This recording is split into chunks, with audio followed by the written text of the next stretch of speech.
everyone, XylaTakura here. Hope you're all okay and well. And today we are playing a brand new game. It's still in early access at the moment, so I can only play as far as the game currently has.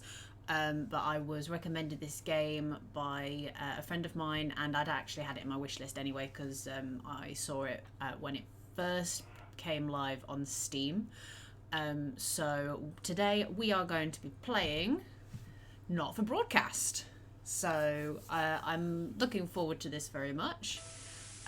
Hopefully you guys are too. If you hear any background noise today, you'll have to bear with me. There's some construction going downstairs. My parents are doing some decorating or something, so you'll have to bear with them for that. But we are going to just get into this. I have no idea what I'm doing, so let me just make sure everything's loaded up and working.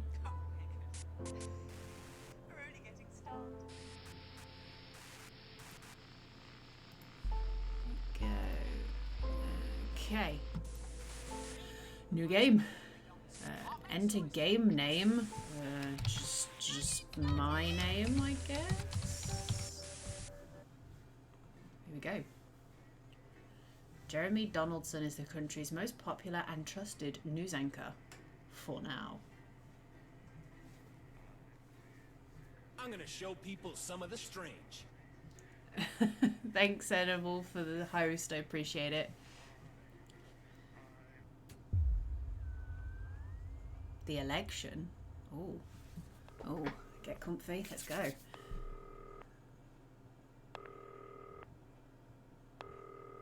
Is there a phone I need to pick up?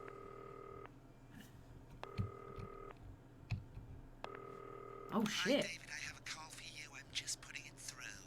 All right, mate. Dave here. Listen, now I know you've only come in to clean up the place, but I've got a bit caught up, so you're gonna have to run the news tonight. Now, don't worry, it's not hard, and I'm gonna stay on the phone and help you. First, I'm gonna give you a quick tour of the broadcast room, so if you're not doing it already, look forwards towards all those screens. Right, look up at the top. That coloured bar is your audience. You want to keep the viewers going up and not down. Underneath that, you've got the screens. The one on the right I need is to the see broadcast if screen. people That's can what the viewers are see seeing at how home. awesome It's only I a couple of am. seconds behind the Thanks, master Edible. screen there in the middle. That's the one you control. Okay. Now, the four small screens on the left show the different signals coming from the studio. Okay. And you can choose between them using the numbered buttons on the vision mixer at the bottom left. Okay. Don't worry, I'll talk you through it and you'll pick it up in no time. Now, have a look to your left. These plugs control everything in the studio. I've left them set up for you, so provided you haven't fiddled with them, all you have to do now is throw the master trip switch and we're in business. Once you've got the power on, face the front again. You can see on the broadcast screen that we're in the end titles for the show before us. Fortunately, they go on for fucking ages, so there's plenty of time for me to explain. Oh, right, okay, they're over, so we haven't got long left to the broadcast. Right, quickly, mate, look down under the desk. You What? can see a load of videotapes on the left. They're your adverts. What? Pick any three and load them into the machines on the right. When you've done that, look up to the front again. Peekaboo. That one. That one. Excuse. That one. You should be getting a signal from the studio soon. Thank you, IDR Wolf, for the follow. I appreciate it. What am I doing now? When you get the signal, select screen 1 with the vision mixer and we're ready to go. Prawn and mayonnaise? You know, seafood makes me kind of pustules. Yeah, I thought it might increase our viewing figures. Every day. You offer me prawns every day. 10 seconds, everybody. That's how I show love. You're trying to kill me. And yet you persist, going in 5, 4. Good evening. I'm Jeremy Donaldson. Our main stories tonight. Okay, Moving on up. all good. Next is going to be to throw to the news titles on screen 2. There'll be a countdown, but I'll count you in as well. Okay. Just relax, mate. It's all gravy. Okay. Price Andy's totally independent and corners the flowered market. Top chat. Sports fans everywhere celebrate as popular footballer Johnny Hamsleeves wins Sports Personality of the Year. And a spoon. I'm gonna try and talk to you guys, but this is quite stressful. There's a lot to do. Of course, we'll be going live to Advance Headquarters to hear what 9, members of this 8, fascinating party have 7, to say on their 6, story. 5, That's all coming up on 3, 2. One. Lovely, mate. Oh my god. Throw back to Jeremy with button 1 when that globe in the middle shrinks down and vanishes. Okay.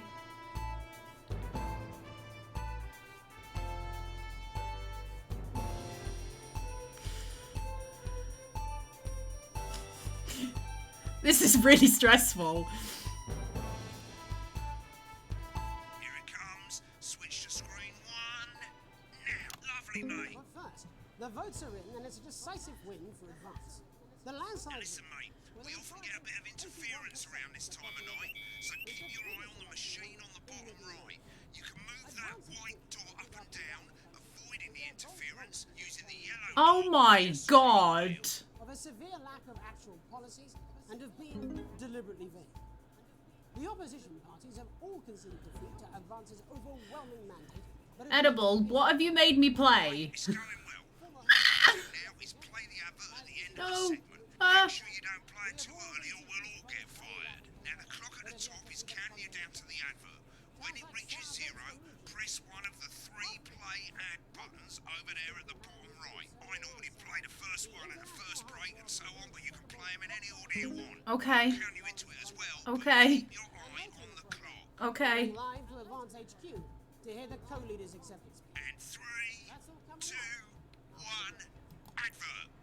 1 minute back, everybody. Jeremy, I need you to fill up the bits. What? Why? Ranker Snatch is running late. Oh, Thought I'd ask him about the election. personally, I wouldn't try to confuse him with any big words. That's the same policy we use with you. I thought that was our little secret. He doesn't remember anything I tell him. I'm deeply uncomfortable with your burgeoning friendship. Yeah. Wicked. We made it to the first ad break. You're doing great, mate. But this is where it starts getting a bit trickier. This next sequence is what we call a multi-cam Oh, sequence. no. 'Cause you're going to be cutting between multiple cameras to keep things interesting. Oh, A God. lot of it's down to personal taste, but here's 3 good rules of thumb. 1. Try and keep the shot on whoever is doing Talking. the talking. That's fine. 2.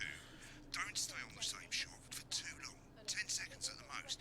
So if you're on the person who's talking, try and throw in the odd reaction shot or pull out to the wide shot for a bit just to keep it interesting. 3. Don't stay on reaction shots for too long. A couple of seconds is usually enough. Then the audience want to see who's doing the talking, yeah? Okay. Stick to these rules and you'll be fine. It's not as complicated as it sounds. You've seen programs on television, haven't you? Make it look like those. Might as well get screen 1 selected now. No need to wait for the broadcast to start. Try and stay ahead, mate. Break. Quiet in the studio. Thank you so much. 10 seconds, everybody. Counting in 5, 4, 3. Welcome back to the National Nightly News. Later, we'll be hearing from shock election winners Advance. But first Get off, ready to go to Megan on screen 4. is here with a star of both stage and screen. Megan? Thank you, Jeremy. Megan Wolf, culture correspondent. And today I have a guest who starred in everything from Shakespeare Uh-oh. Go to Bloody Uh-oh. Rich on screen Uh-oh. 3 when she says his name. by none other than Lawrence. Sorry, guys. Thank you so much for coming on. Go to 3, go to 3. I'm sorry. I panicked. I pressed the wrong button. I'm Switch sorry. 2 for the wide now. May I say having you here with us is among ours. Right, now just try and stay on whoever's talking. Latest movie, which is called The Medicated. The medicated, yes. Wow, what was that like? Well, as I said to Peter at the Rat, that's Peter Jensen, the director. Do you know Give him? us a look at Megan's reaction. Lovely. Now back to Thunder Twat. I said to Peter, what a wild ride this has been. What a wild ride this has been. I really meant that.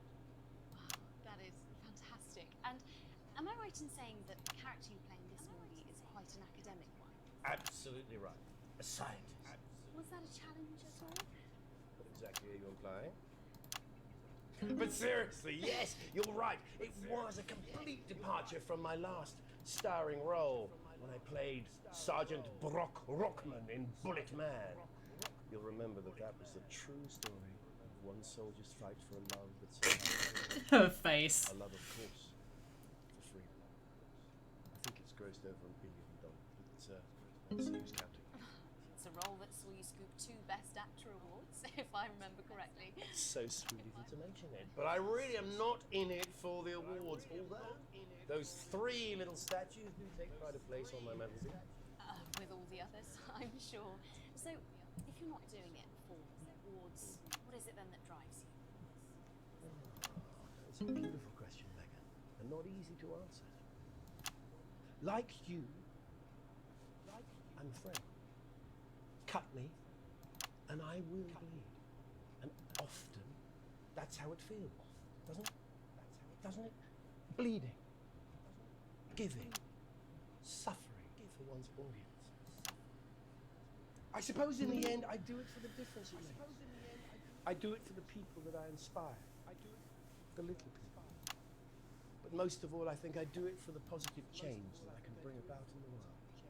And today, of course, we're in for some real change, it looks like, in the coming few months. What do you make of this historic election result? Oh, well.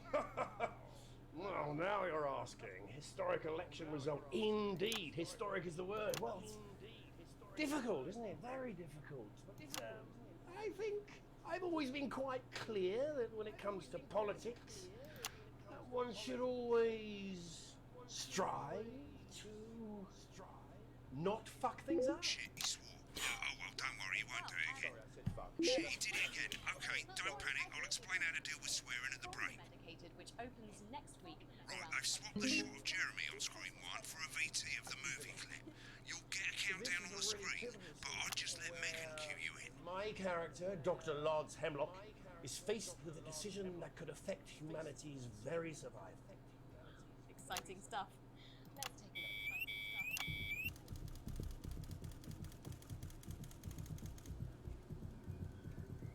Watch out for that interference, mate. Oh no! Doctor. I don't understand. Cool, looks like Blunderclatch is losing it in the studio. I'd love to hear what he's saying, but don't switch to it now. You can go to the archive when the broadcast's done. We keep everything. I don't know that. No, Lance, we mustn't. Please, Carol. Dr. Lance to you, Miss Flanagan. What the hell is going on? For you, baby. All for you. Dr. Hemlock. We're gonna change the world, you know? When I listen to you. Dr. Hemlock. You told me, but I didn't listen. Doctor, I'm drowning, Lance, you said. you need to see this. No, it's all too late. Look at this!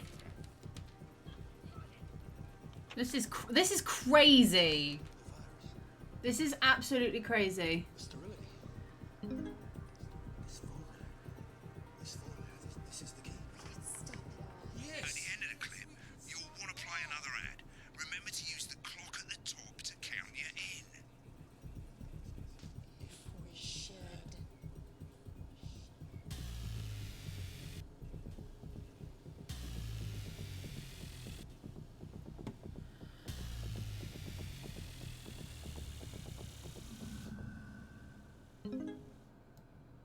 Right, I guess I better explain how to deal with bleeping out swear words. As you've probably noticed, the broadcast screen here is about 2 seconds behind the master screen. Okay, Here, yeah.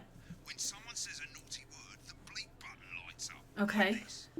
2 seconds later, you'll hear that swear word going out on the broadcast. Oh, and God. You need to hold down the bleep button or the space bar on your keyboard for as long as the swear word lasts.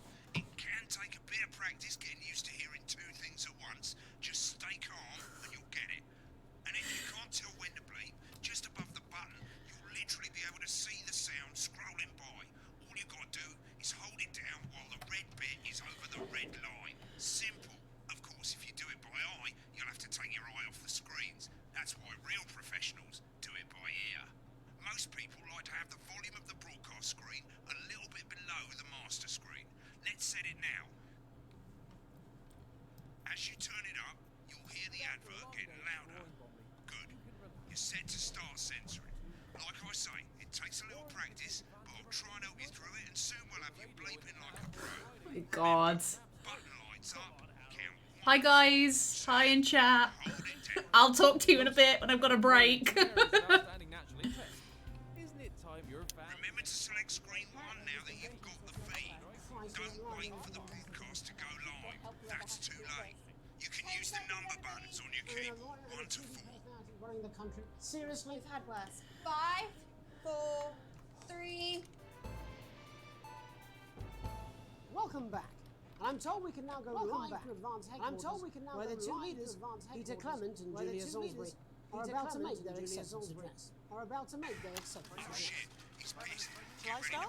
Go for it, Pat. Shall I start? Okay. Go for it, Pat. Thank you all for coming, and well, thank you all for coming. Where do I start? Well, what a day! They said we couldn't do it. They certainly said we couldn't do it. Every dirty low-down lying every southern bastard trick they had against us. But you trick they had against us. Only got a bit of word. Right through there. I'm sorry about the language there. I'm sorry about the language. Sorry about that. I've had a couple of celebrations. Coarser than the grunt is funny. Coarser than the grunt. Memorably put. But to be honest, who can blame Peter for celebrating? Throughout the campaign, you've heard us say that advance are not a political party. A party is what you have when things are going well. A party is what you have when the country is suffering. You don't need a party. When the country is suffering, you need a party. A team that can change things. That can change. But today is day one of a new future. A better, fairer future. A better. So perhaps we should all be celebrating. Except for the rich. For them the party's over. They shouldn't be celebrating. They should be putting their shitting pants on and opening their dusty check pants on and opening their dusty checkbook. Again, not inaccurate, but not Before we came out here to address the nation, You guys have no idea how much concentration this requires. We have reduced working within a tax office of every person in the country with wealth into the millions. You know this. Probably you rather you don't. Because the likes of you and me are not welcome in their community. Tomorrow we will be introducing a sweeping reform of the tax system in this country. No more hiding wealth offshore. No more hiding wealth funds or creative. Stop taking the mick out of me, Martin! Fairer, unavoidable set of tax laws. So all you bastard public school snobs have got nowhere to hide. I've got nowhere to hide. We revoked your passport. We revoked your passport. You want to leave like you threatened before the election. That's fine. That's fine. You're going to pay first. You're going to pay up. Advance are going to turn this country from a nation of warring individuals to properly fund health and education, to raise the living standards of us all.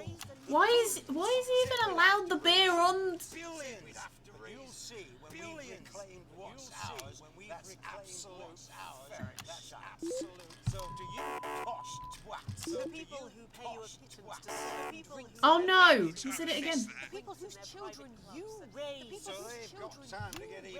So they've got time to get Advance even. have this to say to you. Advance have this to say to you. We are coming for your sports cars and your mansions and your cars and It your ends mansions today. We will put the wealth of this country back. We will put the wealth of this country back in the hands of the people who created it. In the hands of the people who created it. Today. Yes. It ends today. It ends and tomorrow we'll start making it fair again. We'll start making it fair again. Promised we would. And until then, ladies and gents, I suggest we all get pissed. I can't argue with that. Thank you for your time. Thank you for your time. Fucking hell. Interesting acceptance speech there. And our apologies for the fruity language. Oh, okay. Oh no, we're in the interference! Ah! Oh my god! That's all from us this evening. We'll be back tomorrow with full coverage of the first day. I'm Jeremy Donaldson. Have a peaceful Jeremy Donaldson. Have a peaceful. And we're out. Good job, everybody. Right, looks like you've got it now. Thanks for all the help, mate. I've got to go. Ferry's about to leave. Probably won't be coming back. Job's yours, mate. Good luck. What? No, I don't want this job! I'll see you tomorrow night. Not going for a drink? No, got a date. Try not to get murdered. Oh my god. Right, I've got to try and catch up with the conversation. This is just Sarah McMeekin faces and it's quite a Martin!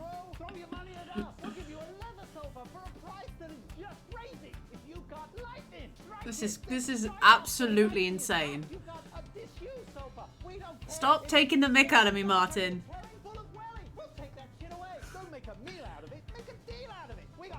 Yeah, I figured that out, but there's just way too much to deal with on the screen. It's crazy.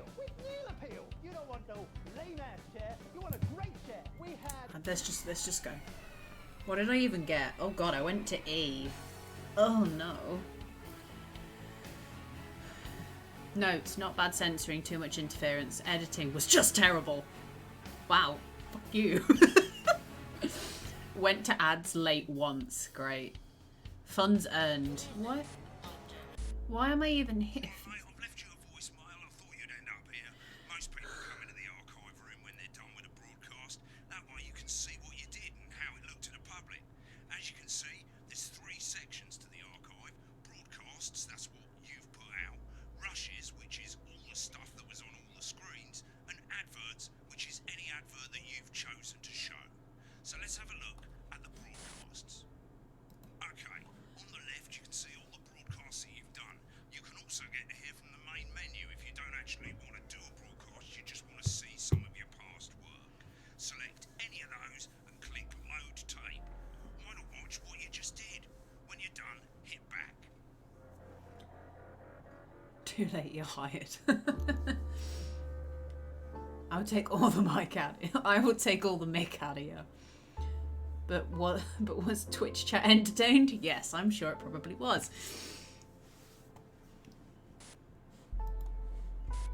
Well, let's see how shit I did. We'll be going live to tonight's national nightly news. This is going to be awful, I'm sure. Let's take a look at what's coming up later on tonight on Channel 1. At 7 o'clock, it's the semi-final of the quotation game, and it's a nail-biting quiz tonight as a team of nuclear physicists take on 4 old ladies from East Grinching. That's followed at 8 PM by award-winning documentary series The Shape of Now, which tonight looks at the history of the knee-length sock and its importance during the Great Blackouts of 1871. Not one to miss. At 9 PM, sit back and relax with multiple award-winning movie The Freedom of Being Colin, taking us all the way up to 11:15, where, as usual, Dr. Adrian Atkinson Blimey will be grilling his guests in Incisors, and tonight sees a return for leading economist Katie Brightman. Finally, at midnight, it's the National Weather Report, before we say good night until tomorrow. But now, it's time to join the weather report should be during the news. Nobody will stay up till fucking midnight for the weather. Our main stories tonight. Moving on up, the election win that experts said just couldn't happen. Hopeful or hostile? Controversy as global mega corporation Remington's Fist buys Honest Andy's Totally Independent and corners the flowered market. Top chat. Sports fans everywhere celebrate as popular footballer Johnny Hamsleeves wins Sports Personality of the Year. And a spoonful of sugar. Megan will be chatting with movie star Lawrence Blunderclass about his new movie, The Medicated. And, of course, we'll be going live to Advance headquarters to hear what the leaders of this fledgling party have to say on their historic victory. That's all coming up on tonight's National Nightly News.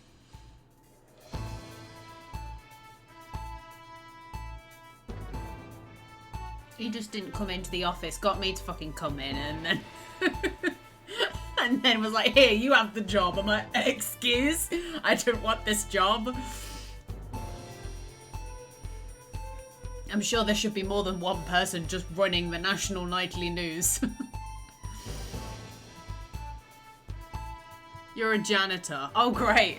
Let's just get the most unqualified person in the building to do this, shall we?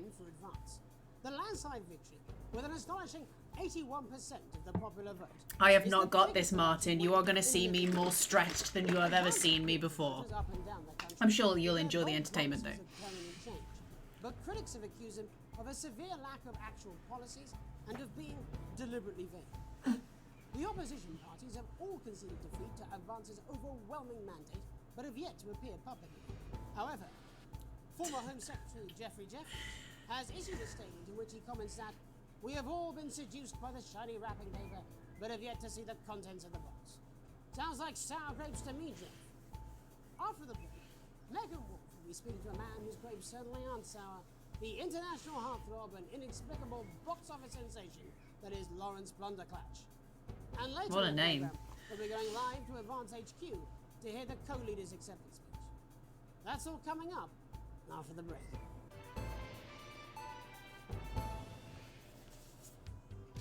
Hi, I'm world-class sporting legend Johnny Hamsleeves. I'm not fat, but you are. You can't say that! Have me, Johnny Hamsleeves, right there in your lounge. Johnny! Match day, happy day. Me and the lads are playing away.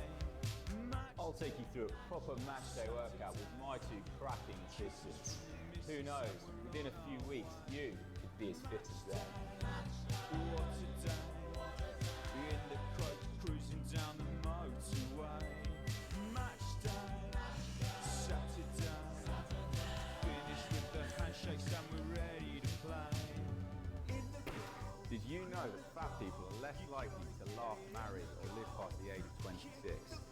These potentially true statistics are all terrifying reasons why you should pop a bit of Johnny in your VHS slot. Get to me a penny. You gotta get it in the goal. Kick the Every exercise is recommended by sports professionals and is 72% likely to get rid of those tricky tummies and cruel cellulite. match time. Halfway line, waiting for the whistle. So With Johnny Hamsleeves. I have no words. No words. Welcome back to the National Nightly News. Later we'll be hearing from shock election winners Advance, but first our very own culture reporter Megan Wolf is here with a star of both stage and screen. Megan? Thank you, Jeremy. Megan Wolf, culture correspondent. And today I have a guest who starred in everything from Shakespeare to the Shopbot films. I'm very excited to be joined today by none other than Lawrence Blunderclatch. Thank you so much for coming on. Oh my dear, I do hope you. Oh God, that's where I did a fuck up. Is among the greatest joys of my life. May I say, having you here with us is among ours. Bless you. So you've just finished filming your latest movie, which is called The Medicated. The medicated, yes. Wow, what was that like? Well, as I said, to Fridge. Peter at the Wrap. That's Peter Jensen, the director. Do you know him? He's a wonderful chap. He really is. I've worked with him on several movies, all terribly successful. I said to Peter, "What a wild ride this has been." And you know what, Megan? I really meant that. Wow, that is fantastic. And am I right in saying that the character you play in this movie is quite an academic one? Absolutely right. A scientist. Was that a challenge at all? What exactly are you implying? But seriously, yes, you're right. It was a complete departure from my last starring role when I played Sergeant We Brock really need that Brockman, reaction Bullet shot. Man. You'll remember that was a true story. One soldier's fight for a love that surpasses all. Well, if someone can help me cut my reaction faces, I could have them as my emotes. Someone's just got to give me a hand and figure out how to do it because I don't know how to do it. If I remember correctly. It's so sweet of you to mention it, but I really am not in it for the awards. Although those To what? 3 statues do take pride of place on my mantelpiece. With all the others, I'm sure. So, if you're not doing it for the awards, what is it then that drives you? That is a beautiful question, Megan, and not easy to answer. Like you, It was that thinking out the box type camera work that got you this job. and often that's how it feels, doesn't it? Doesn't it? Bleeding, giving, suffering for one's audience. I suppose That in face. the end, I do it for the difference it makes. I do it for the people that I inspire, the little people. But most of all, I think I do it for the positive change that I can bring about in the world. And I just want to get to the part where I miss out all the swear words. it looks like in the coming few months. What do you make of this historic election result? Oh, well. Well, now you're asking. Historic election result. Indeed, historic is the word. Well, it's difficult, isn't it? Very difficult. But I think I've always been quite clear that when it comes to politics, one should always strive to not fuck things up. Yes, well, Sorry, I said fuck. No. I'm really apologize. Well, Sorry. Lawrence, I believe you brought in a clip from the medical. Yeah, let's just do something. Lawrence, do Makes faces are way better. This is a really pivotal scene where my character, Dr. Lods Hemlock, is faced with a decision that could affect humanity's very survival. Exciting stuff. Let's take a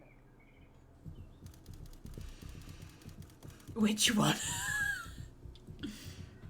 Hey, I'll let you guys find the emote clips and we'll make them. How about that? I don't understand it.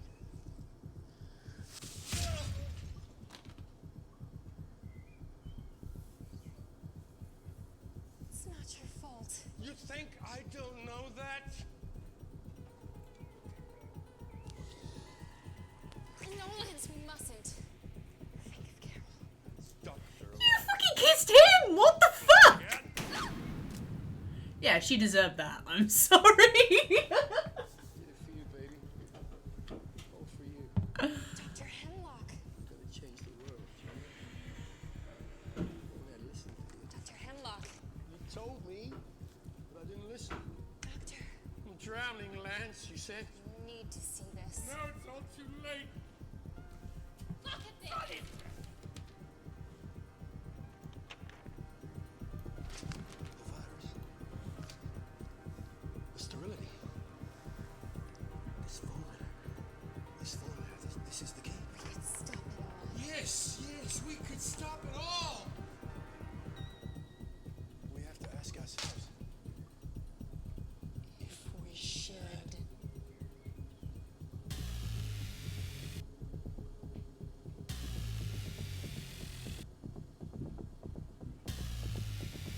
What? What? Okay, this is where I start to make a mess of Where things. can you get warm, sandy beaches, clear waters, and fine dining? Well, we're not sure, but here in St. Bumley on the Tate, we've got a big hill and the bus comes twice daily.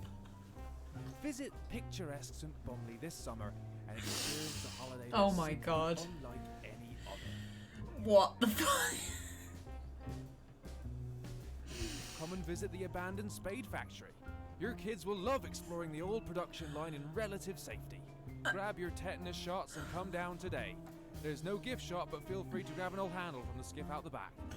Or why not indulge your cultured side and visit some of our sites of historic interest, like the parish church, currently the subject of a thrilling police investigation, the old market, home of the fairly big cabbage, or the hole. Hey, that's a nice hole. And after a long day exploring Bumley, you can relax in comfort in one of two communal tents. Or you could take advantage of our famous nightlife. There's a radio in the calf, or on Fridays we gather to watch tramps fight. Come on, Harold, you scruffy old meth head. Only 85 minutes from the coast, and with more than 2 areas of outstanding natural interest. Isn't it time your family went Bumley way? And hey, if you come in the dry season, we've got a car park. St. Bumley, on the Tate. Oh no. By post or carrier pigeon. 85 minutes from the coast. What is this, Birmingham? Exactly. Welcome back. And I'm told we can now go live to Advanced Headquarters, where the two leaders, Peter Clement and Julia Salisbury, are about to make their acceptance address. Here we go. This is where it starts to get bad. For it, Pat. Okay, well, thank you all for coming, and, well, where do I start? What a day. They said we couldn't do it. They certainly did. They used every dirty, low-down trick they had against us, but you, the people, you saw right through their. I'm sorry about the language there. Sorry about that. I've had a couple of celebratory pints. It makes me coarser than a grown. Memorably put. But to be honest, who can blame Peter for celebrating? Throughout the campaign, you've heard us say that Advance are not a political party. A party's what you have when things are going well. When the country is suffering, you don't need a party. You need a team. A team that can change things. But today is day one of a new future. A better, fairer future. So perhaps we should all be celebrating. Except for the rich. For them, the party's over. They shouldn't be celebrating. They should be God, I could do with a pint. pants on and opening their dusty checkbooks. Again, colourfully put, but not inaccurate. Before we came out here to address the nation, we used our executive powers to pass the Assets and Wealth Act. Working with the tax office, we have produced a definitive list of every person in the country with wealth into the millions. You know this sort of probably you rather you don't. Because the likes of you and me are not welcome in their gated communities. Tomorrow, we will be introducing a sweeping reform of the tax system in this country. No more hiding wealth offshore, no more trust funds or creative accounting. A simpler, fairer, unavoidable set of tax laws. So, all you public school snobs have got nowhere to hide. And earlier today, we revoked your passports. You want them back? You want to leave like you threatened before the election? That's fine.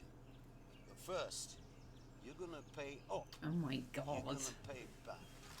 Advance are going to turn this country from a nation of warring individuals into a team. To properly fund health and education. To raise the living standards of us all. The pundits said we'd have to raise billions. But you'll see when we've reclaimed what's ours, that's absolute So to you posh twats. The people who pay you a pittance to serve them drinks in their private clubs. The people whose children you raise. So they've got time to get even richer. Advance have this to say to you. It ends today. We are coming for your sports cars and your mansions and your vineyards. It ends today. We will put the wealth of this country back where it should have always been. In the hands of the people who created it. It ends today. Yes, it ends today. And tomorrow, we'll start making it fair again. Just like we promised we would. And until then, ladies and gents, I suggest we all get I can't argue with that. Thank you for your time. Oh my God. Well, an interesting acceptance speech there from the leaders of Advance. And our apologies for the fruity language. And then it goes really pots up because I get interference. Someone's going to be in trouble. So, as the country braces itself for new government, that's all from us this evening at the National Nightly News. We'll be back tomorrow with full coverage of the first day under Advance. Yeah. I'm Jeremy Donaldson. Have a peaceful night. And we're out. Good job, everybody. His face at the end, like, thank fuck. Welcome to Crazy Neil's. Okay, yeah, I don't want to see Crazy Neil again. Right, click on rushes and let's have a look at those. What's rushes? Okay. These 4 screens, they're exactly the same as the 4 screens that feature the studio signal when you're doing the actual news. Oh, okay. Of course, the difference here is you can mute any screen you like or any combination of screens and you can have a listen to what was going on behind the scenes. Just select any segment, that's any bit between I want to hear what happened afterwards. You fell asleep at the wheel. No, I had a brain malfunction, Martin. I want to hear what was going on behind the scenes. Prawn and mayonnaise? You know, seafood makes me go out in pustules. Yeah, I thought it might increase our viewing figures. Every day. You offer me prawns every day. 10 seconds, everybody. That's how I show love. You're trying to kill me. And yet you persist. Going in 5, 4. Good evening. I'm Jeremy Donaldson. Our main stories tonight. Moving on up. The election win that experts said just couldn't happen. Hopeful or hostile. Controversy as global mega corporation Remington's Fist buys Honest Andy's Totally Independent and corners the flowered market. I thought Top it was chat. over. Sports fans everywhere celebrate as popular footballer Johnny Hamsleeves wins Sports Personality of the Year.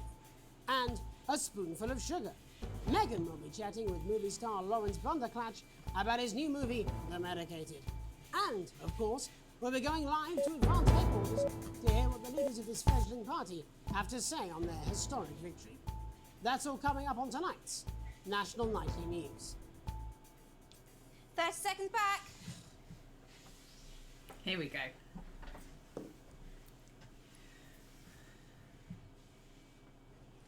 Seriously, that prick Blunderclatch on election night? Yeah, Megan's pretty pissed off too. I'm not surprised. The bloke wouldn't know democracy if he's shutting his cornflakes. Yeah, but he's hot though. I suppose so, into oxygen theory. 10 seconds, everybody. Your fragility is leaking.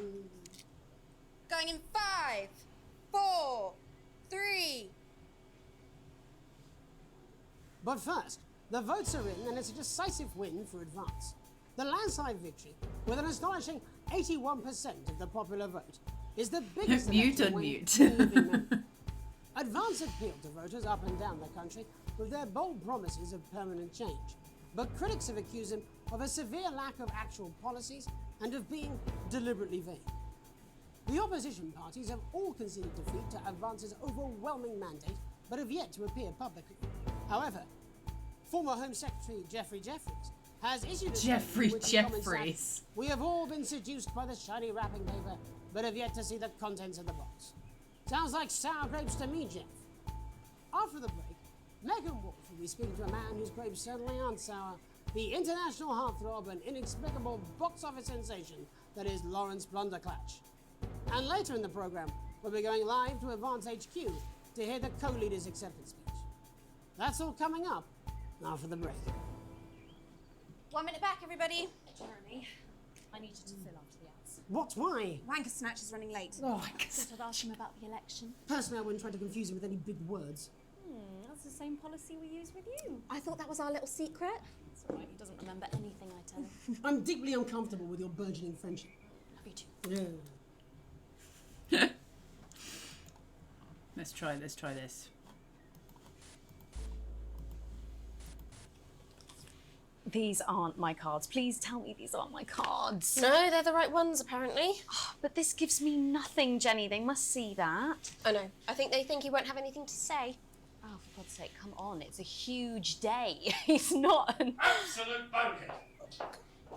I don't care, Rob. I'm not doing it. I agreed to do one beastly interview a day. I made that completely clear when we started. Check my contract. Hi, I'm Megan. Oh, piss off. You're on thin, bloody ice, Rob. Whole wheat, man. Whole wheat. We're coming back from the break. Quiet in the studio. Thank you so much. 10 seconds, everybody. Going in 5, 4, 3. Welcome back to the National Nightly News. Later we'll be hearing from shock election winners Advance, but first our very own culture reporter Megan Wolf is here with a star of both stage and screen. Megan? Thank you, Jeremy. Megan Wolf, culture correspondent. And today I have a guest who starred in everything from Shakespeare to the Shopbot films. I'm very excited to be joined today by none other than Lawrence Blunderclatch. Thank you so much for coming on. Oh, my dear. I do hope you believe me when I tell you that being with you here today is among the greatest joys of my life. May I say, having you here with us is among ours. Yeah. So you've just finished filming your latest movie, which is called The Medicaid. Well, I've already seen all of that, so that's fine. Apparently, he's been drinking since lunchtime. Christ, he's a liability in the best of times. I know. God help whoever has to bleep this. 10 seconds, everybody. Yeah, lawyer look and a at TV me. personality Me. running the country. Seriously? We've had worse. 5. You've got 4, 10k arrow 3. shots. Welcome back. And I'm told we can now go live to Advance headquarters where the two leaders, Peter Clement and Julia Salisbury, are about to make their acceptance address. Shall I start? Go for it, pet. Okay, let's see what they have to say. I never hit the source this one. Okay, dress. It's green. Teal.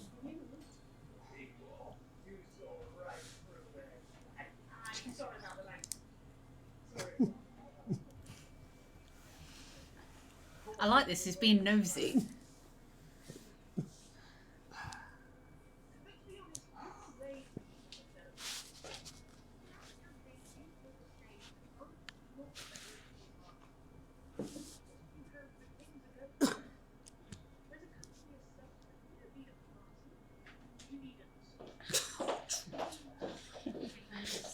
Oh, not much. Team spirit. Swearing.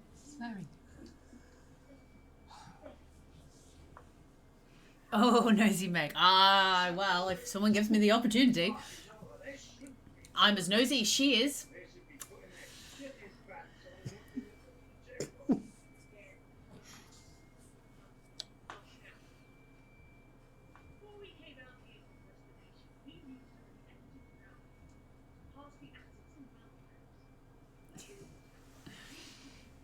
I'm only basically doing what they're doing right now, and I'm watching them do it.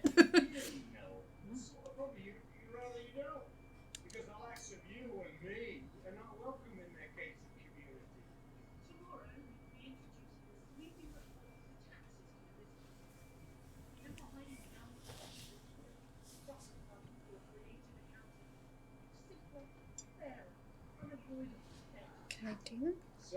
Seems to be very inclusion personalities. Yes, but you have more nose wrinkles. Whoa. That's That is- rude! No! Yeah, stopping people moving. That is outrageous. Whatever they are. Yes, he should be banned for being mean to my nose.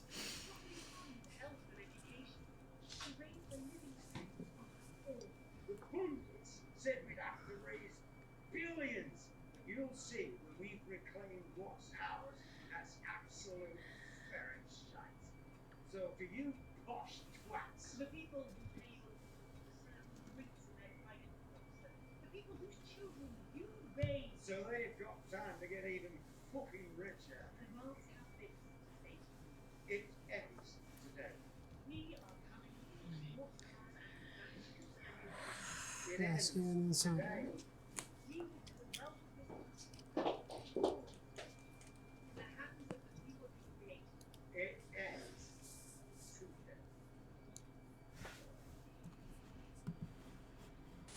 Okay.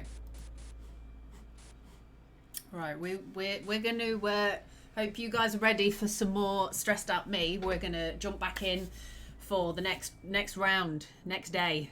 Continue. Let's go. What I might do. Day 2, day 3, an unexpected form. Oh god. You arrive home to find post on the mat. Most being nothing more than the usual junk mail. However, one letter catches your eye. The team wants to know. Curiosity gets the better of you and you open it. It's a form from the new advanced government asking for information on all citizens. The first page is filled in already. Your name, Alex Winston. Apparently my name's Alex. Your spouse, Sam Winston. Your children, Charles Winston, 14, and Susie Winston, 19. Well, you moos, at least they got the basics right. Can I? Oh no, I can't check the what's it. The rest of the questions are left for you to complete. They appear to be mandatory. Upon starting a new job, you would, great, be friendly and introduce yourself to your new co-workers. Be productive and get to work immediately. Ease yourself in and orientate yourself. Sorry if it's really noisy. I need to change the audio again. Ease yourself in and orientate yourself with your new workplace. Reminisce with friends about old jobs. Or I'd be friendly.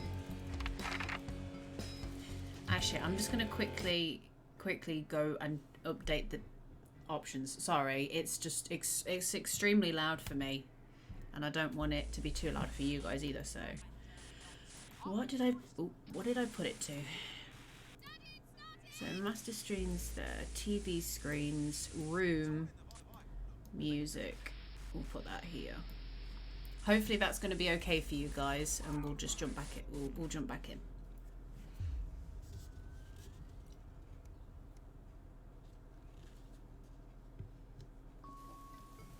So if you guys can let me know if you can still hear it okay, and I'll carry on.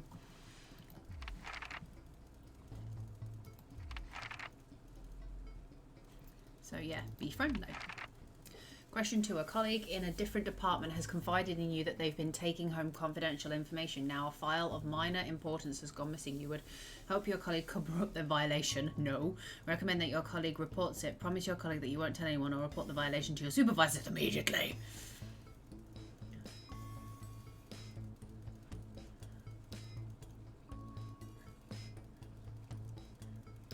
Why the hell would you take home confidential information?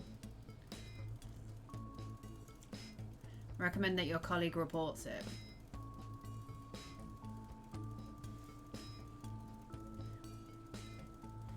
I mean, honestly, I would get them to do it first, but...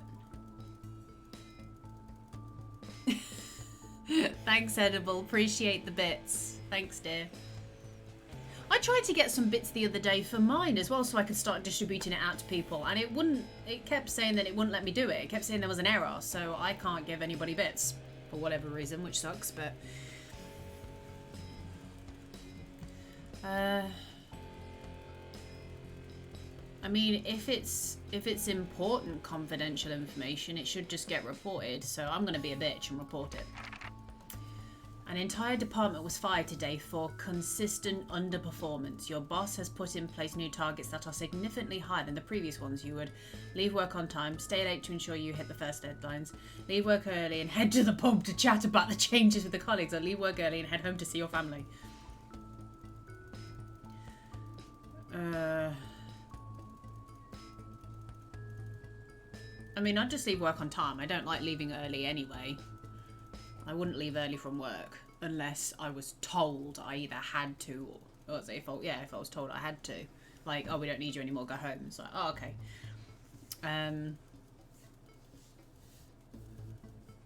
I suppose if it was the case, though, I have stayed late at work before, so we'll stay late. It's the annual company barbecue and you and your family have been invited. You are looking forward to enjoying a nice day out with friends and family. Are washing your hair that day. Go if you're free but wouldn't mind missing it. Have been practicing with your co-workers and think you'll win the talent contest. So looking forward to enjoying a nice day out with friends and family. You've had a long, successful career and now about to retire. In your speech, you list your achievements and all the good memories you have of working there. Give an honest review of the pros and cons of the company. Focus on issues and challenges you faced while working there now. Good memories. In your spare time, you like to relax alone, doing things like listening to music or making models. Attend political rallies and stand up for what you believe in. Encourage and support your children with their hobbies or play in your local sports teams. Well, I don't have kids, so top one.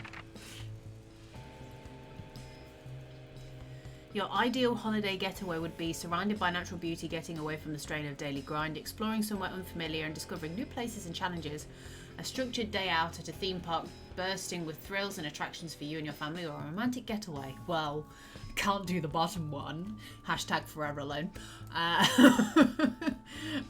Probably just go somewhere where I can chill.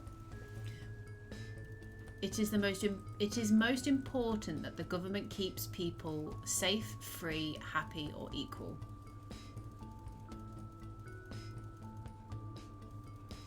Safe. That's probably going to get thrown against me. Thank you for your cooperation. Advance knows your time is valuable and we appreciate your help in leading the nation to a brighter future. Day 4, 5, 6. A family matter. What's going on? Am I not doing the what's it again? What? It's late. Some of the kids have gone to bed. You're just drying up a favourite coffee cup. A worn out souvenir from your first trip together. The prints faded, but the goofy faces still make you smile. A knock at the window brings you back to reality. There in the garden, clutching a gaudy neon green suitcase, is Chris, Sam's sibling. As soon as you let them in, they sit at the kitchen table, visibly distressed. Chris takes a deep breath. I'm so sorry for bursting in so late, Alex, Chris stammers, but I need a favour and you're the only one I can ask. No problem, what's going on? Are you okay? Should I go get Sam? Yeah, are you okay? Should I go get Sam? No, no need to worry, Sam. It's you I came to see. I just need 2 minutes. You've heard about the Assets and Wealth Act. I literally work in news, Chris. Chris' fist bangs on the table. It's total bullshit. They're taking whatever they want and distributing it as they see fit. No government should have that kind of power. I can't believe they're actually getting away with it. Madness. Which is why I need your help. Why do I get the feeling I'm not going to like this? Chris's eyes seem to be resting comfortably on the floor tiles. Look, I know it's a lot to ask, but I need to borrow your passport. My passport? What for? My passport? I can't give you that. It's illegal. They've taken mine and half the bloody countries, but people always say you and I look similar, so Chris is pacing now. I need to leave before it's too late. Once I'm out, me and my money will be safe. Oh my god. Oh my god. Meg cannot England. Hey, leave me alone. But I need to go now before they freeze my accounts. Please, Alex, I wouldn't ask if you had any other choice. Surely there's another way. It can't be that serious. No, I ain't giving him my fucking passport. Once I'm out, me and my money will be safe. Yeah, get out of here, mate. Fuck off. Chris's mouth falls open. You're joking, right? I've always done right by you and Sam. I've treated your children like they were my own. We're family. Does that mean nothing to you? It's against the law. I can't help you with this. Too true. Too true. I can't give him my passport. Fucking rich prick wanting to leave the country with his money. I cannot England. Thank you. No. Oh. We're family. Actually, we're not related by blood, so technically we're not family, so I can just tell you to fuck off. Well, I guess I'm just gonna... England hard for the Englandish. Also true. Hey, Matt. You're just in time to see me get stressed out of my head if you want to wait a couple more seconds when I'm back into the studio, but... This, right, look, let me just explain to you guys. This guy wants me to give him my passport because his passport has been taken away from him because he has a lot of money that he's keeping in other countries and they want him to give that money back. He wants my passport so he can leave the country and take all of his money with him. That is the only reason that he wants my passport. Just give it to him. Let the world burn.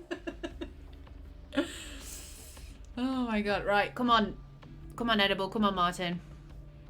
You gotta give me your opinions as well.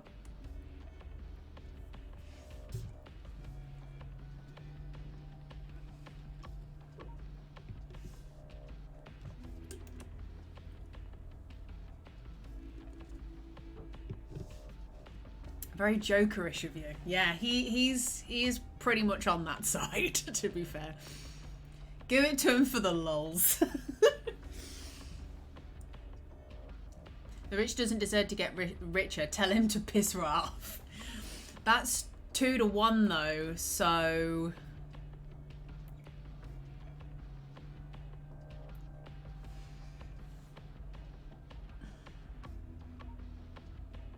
I'm gonna trust you guys on this.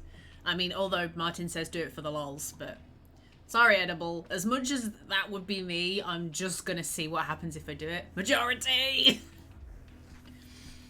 You climb the stairs to your bedroom, careful not to wake Sam, who is cocooned in the duvet as usual. You open the wardrobe, unlock the safe, and retrieve your passport.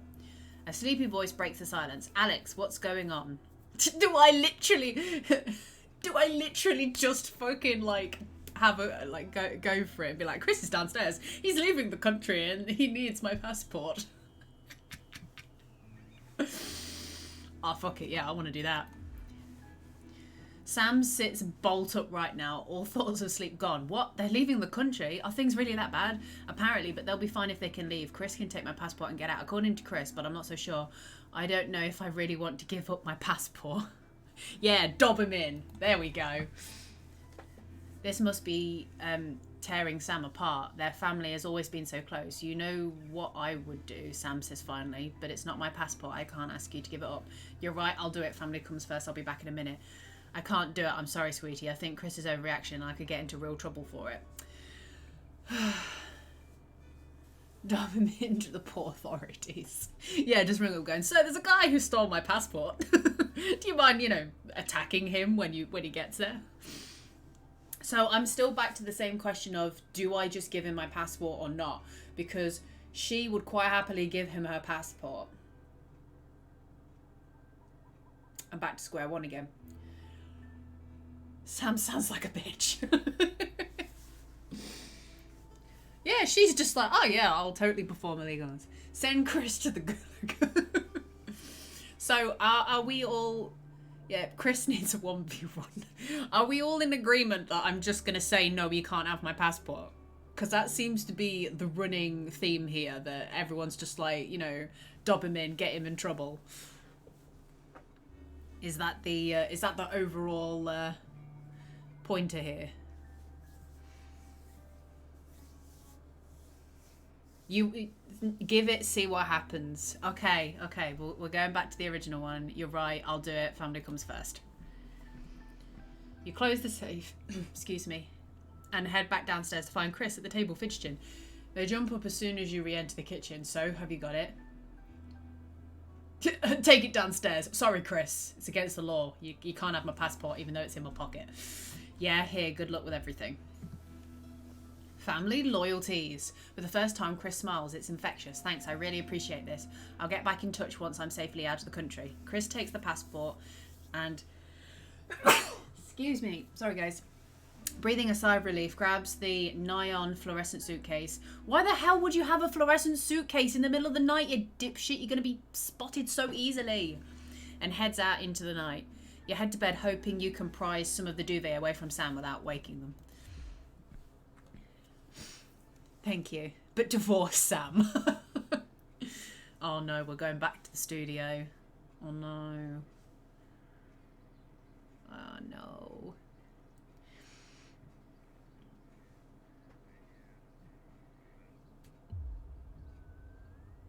The fallout. Oh god, here we go.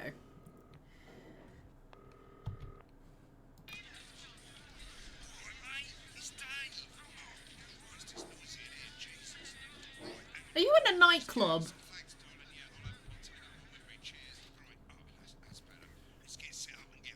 Oh my god. First of all, let's get the power on. You need to get at least the bottom 4 plugs on.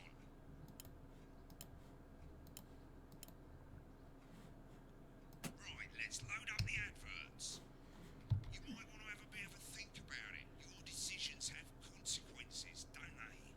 Oh yeah, should we play this? Is it toy safe? Alright, we won't do that one then. We'll do this one, and this one. Here we go. Right, you can see they finally got the old headline system up and working again, and the vision mixer's already in headline mode because headlines always come at the start. It's really simple, mate. These 2 buttons at the bottom of the vision mixer, you can see they now have A and B on them, and they're to help you pick image A on the left bottom screen here, or image B on the right bottom screen here. It's really simple. This little clock here will count down the number of seconds you have to make your decision. Oh god. Provided you make a decision in that time, you're fine, and you can change your mind as much as you want until the clock reaches 0. But if you don't make any decision, you'll be fired before you even get to make another choice. I just want to say one more thing, mate.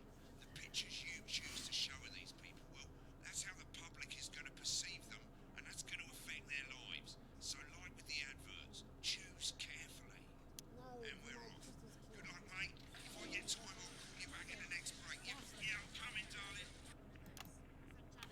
Finally tonight. Does this charity think dogs have their own secret language? Yeah, the one that mistrusts the moon. 10 seconds, everybody. Not the best source of consumer advice, then. This is crazy. Explodes going in 5, But 4, before all that, 3. it's time to go over to Jeremy Donaldson for tonight's National Night. Good evening, I'm Jeremy Donaldson. Our main headlines tonight. Destination unknown, At the end of Advance's first full week in office, we ask exactly who's leading this charge. Tonight, I'll be discussing what the new future may hold with a leading economist and radical free thinker. With the Assets and Wealth Act on the brink of raising living standards for the vast majority of the country, I'll be asking my guess if we're on the way to a new future. Out with the old, Remington's Fist have appointed Sophia Remington as their new CEO. The following photo, taken from our archive, gives us a sense of this influential young firebrand who, at the tender age of 23, becomes the youngest gambler CEO in history. Sophia Remington has always impressed. She was top of her class at university and graduated with the highest honours.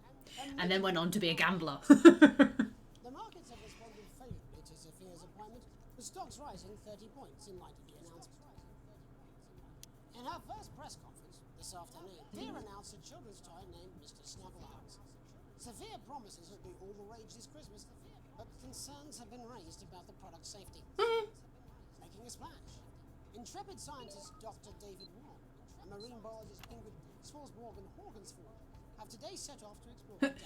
Confrontation! He is tiny. Look how tiny he is. But thanks to a new breakthrough in underwater flower technology, the pair hope to successfully reach the imposing central cavern and the undiscovered plant species it contains.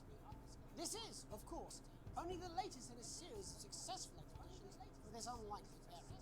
In a joint statement about the dangers their team might face, the pair stated, "We will face the plentiful challenges together, like we always have."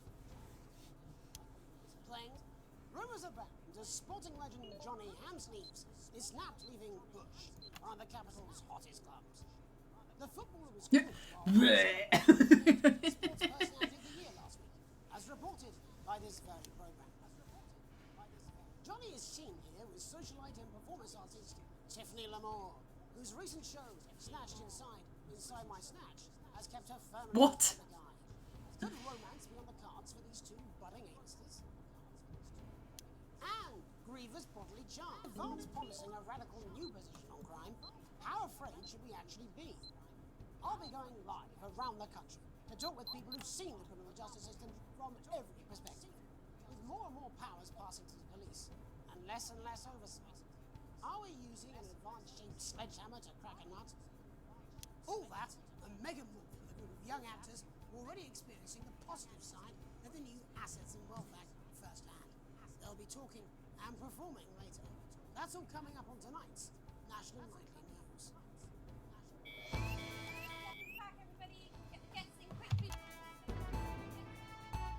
God, this is this bit that I hate.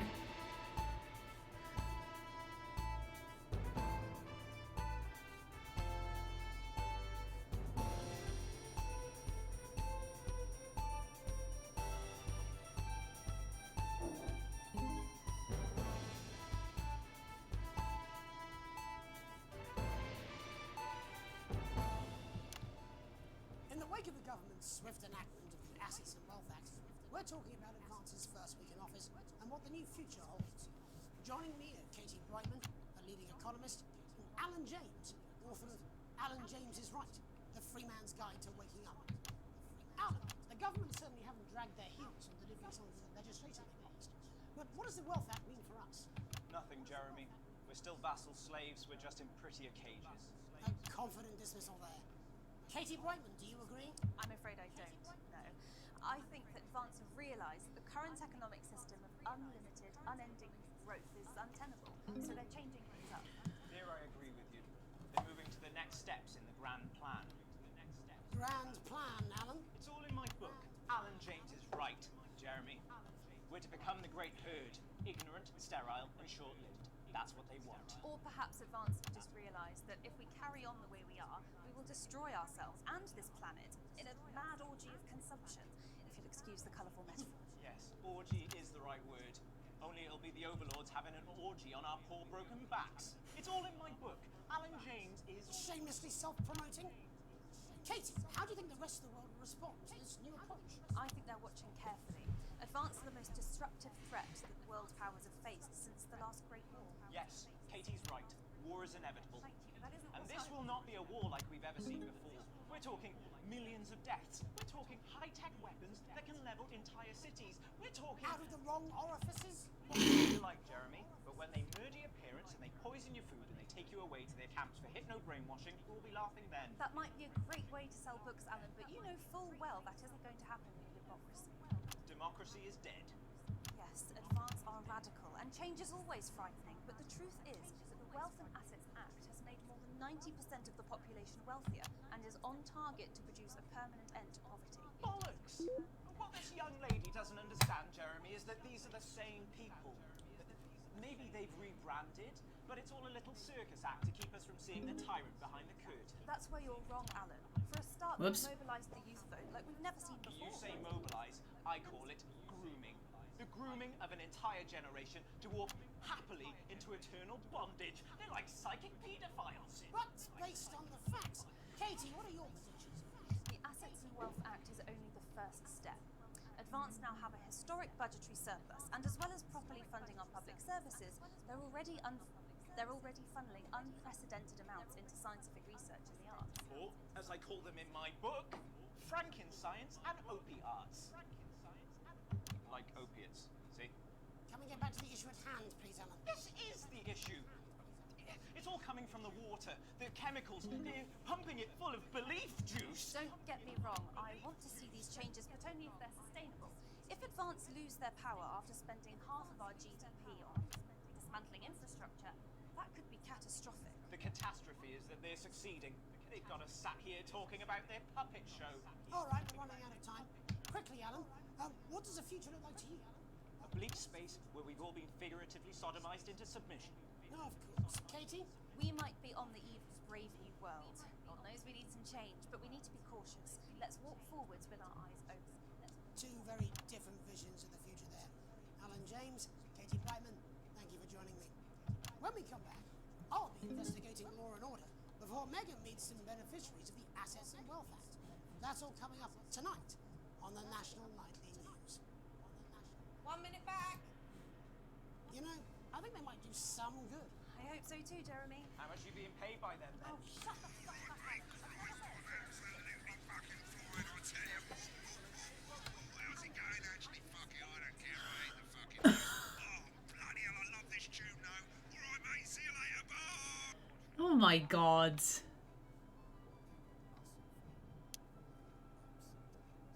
I got A. Okay. Oh.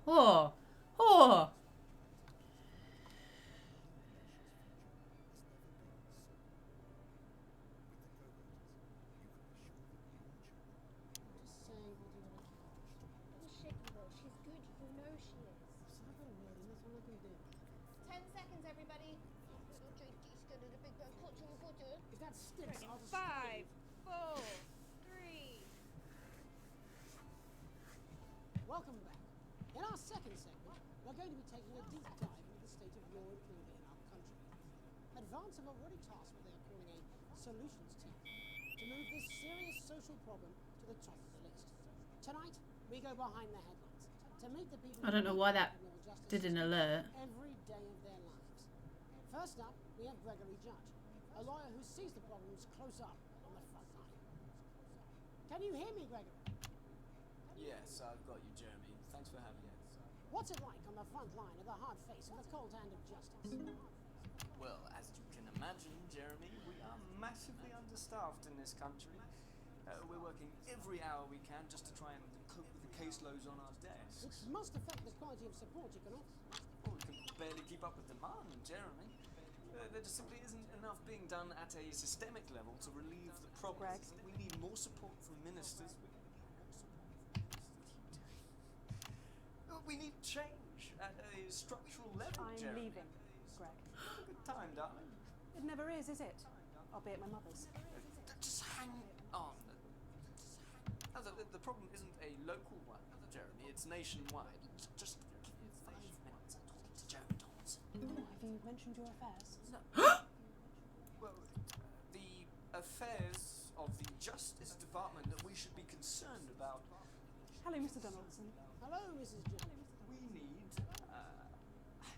We need legislation to relieve the pressure on our public. Sorry to interrupt the news, Mr. Donaldson. Can I have a moment to tell my husband I'm leaving him? Yes, I totally understand. Quite the picture of a burdened legal sector there. Honorary Judge, thank you for joining us. Police Chief Constable Bob Peel, a man with a very different perspective on our nation's crime. Do you think there's a problem with the system, Bob? I'm sure we all do, Jeremy. I'm sure we all long for a return to the days when you could safely walk the streets of your community at night, looking in through windows and generally enjoying your neighbours without the risk of being terrorised by some thug with a knife. Or kosh. So you feel the streets simply aren't safe anymore? Where have we gone wrong, Bob? Well, that's not a simple question, Jeremy, but I think it all comes down to moral decay. We've diluted our culture and lost touch with what it means to be a citizen of this once great country. Also, as the vicar noted in Sunday's sermon, we probably shouldn't have banned hanging. And to what do you attribute this moral decay? Foreigners, gays and gypsies, mate. It's all in the Bible. Look, Leviticus clearly states that... Oh, bugger, hang on a moment. Jeremy, you bloody glimpse escaped. Delia, could you give me a little help? Oh no, interference! Interference! As I was saying... No! And just to be clear, you think it's the... What the hell is going on in the background? Absolutely, Jeremy. Back in your box, Clive. Back in your box. Delia, I really could use a little help with this. Oh, sorry, darling. I was spaying the badgers. Yes, I'm talking to Jeremy. What the fuck? Put him back in his box. Clive, you know it's Wednesday. Oh my god! Whose responsibility is it to make a change, Bob? Well, it is certainly not the responsibility of the decent, good, white people of this... Oh, hold on just a moment.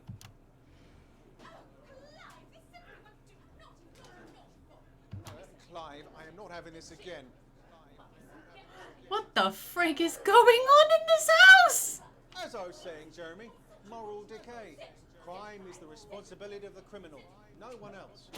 Look, everyone has a sob story, but we don't all end up as barbarians, do we? Look, when our daughter Alice comes home with an A-, does she go on a killing spree? No, she takes 3 of the pills and hides under the stairs like a normal child. Thank you, Bob. Bob Peel there, really locking down the police's position on morality. And finally, hopefully uninterrupted, it's time to get to the heart of the matter. Tony Brooks has recently been released from prison after serving 3 years for aggravated assault, burglary, and menacing assault. He's agreed to talk to us today, which is also, I believe, his birthday. Many happy returns, Tony. Cheers, Jez. Call me Titwank Tony. Everybody else does. No, I'm not going to be doing that. Can you tell us what it's like in prison, Tony? Titwank Tony. Prison's a mixed bag. Structure's quite nice, but it's a constant battle against institutionalization, as you can imagine. And obviously, Titwanks are quite hard to come by. I'm picking up that you're not alone there, Tony. Titwank Tony. Yeah, sorry, my friends are throwing me a surprise party. Good bunch of lads.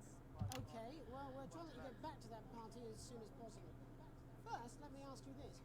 Do you feel that your time spent in prison helped to rehabilitate you in any way, Tony? Titwank Tony! I don't think it's as easy as that, Jez. I think asking that is an oversimplification. It sounds like it's getting quite busy there, Tony, but let's try and soldier on. Since leaving custody, have you been able to find a new job? Yeah, all the boys are here. Big Chris, Little Chris, and Vampire Chris.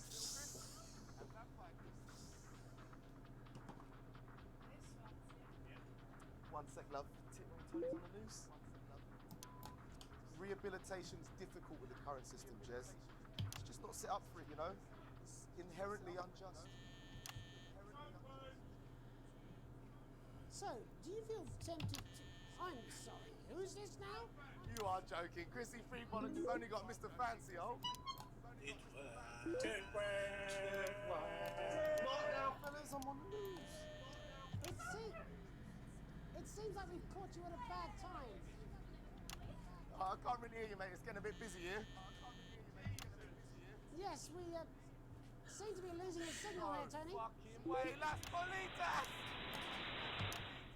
Well, we're just trying to get that signal back. I think we... Yes? Tony?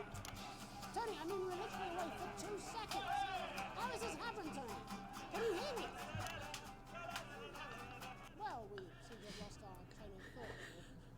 Hopefully you, the viewer at home, have managed tries to gain a broader understanding of the serious and complex issues around law and order. After the break, Megan will be live with some lucky young thespians. Don't go away. We'll be back after these messages. Oh my god. It's been a great night. In this next section, there's a bit of music. If you edit in time with the music, you can see the result on the vision mixer, and the public will love that. Don't worry if you don't, though. You won't get punished for it or nothing. Just try and stay in the groove. Also, one last tip: when the music starts, turn down the broadcast volume. Right, enjoy the music bit. God, I love music. God, I'm so pissed. I think I might go and throw up in a bit.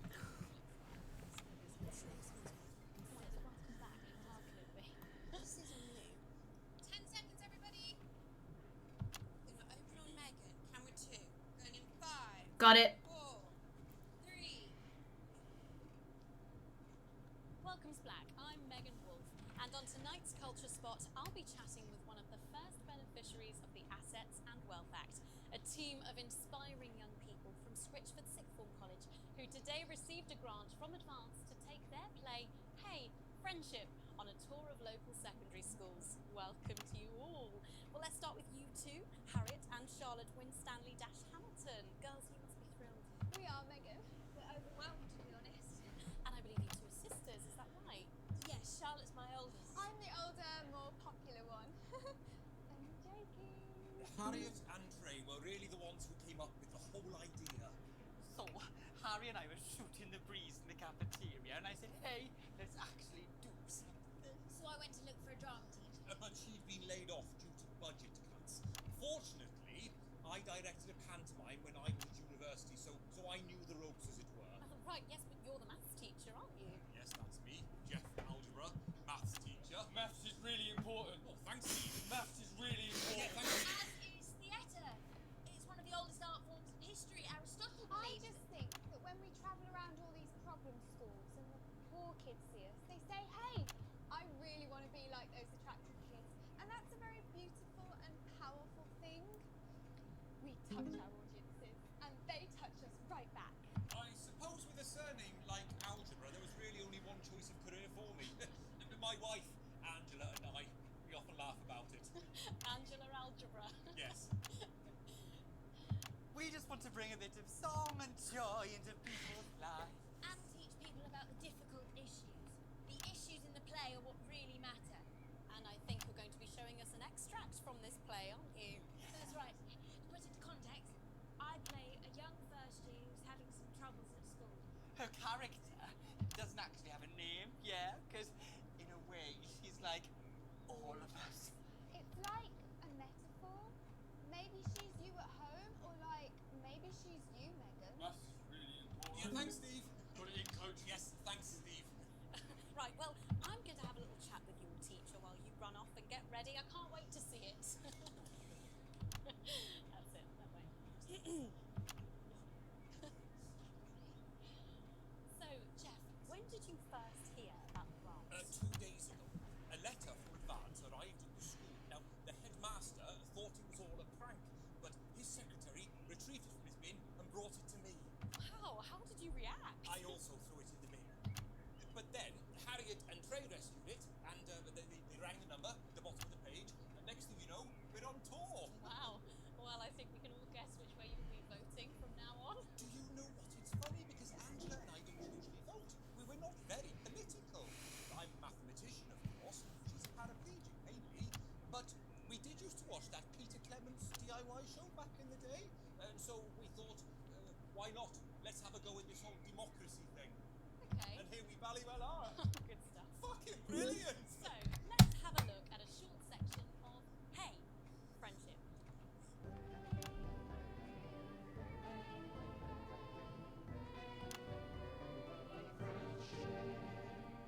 Dear Diary, I'm not sure I can take another day at this school. Another day of tears. Another day of fears. But still I walk the corridors alone.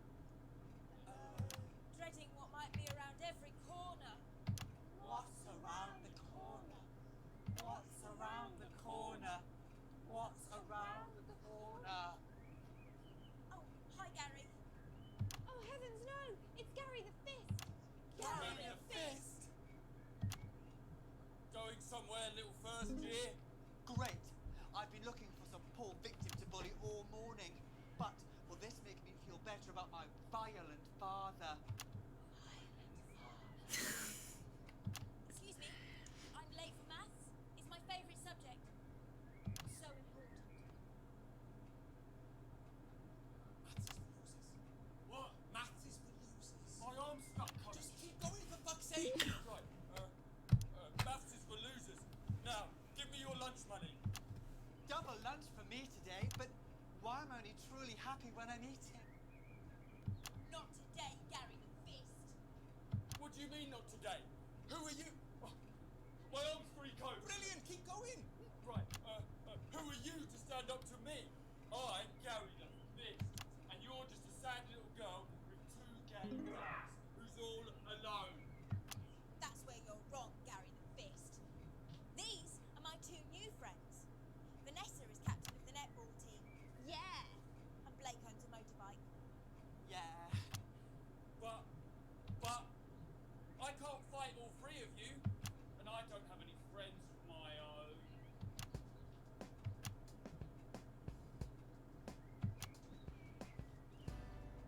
What is this?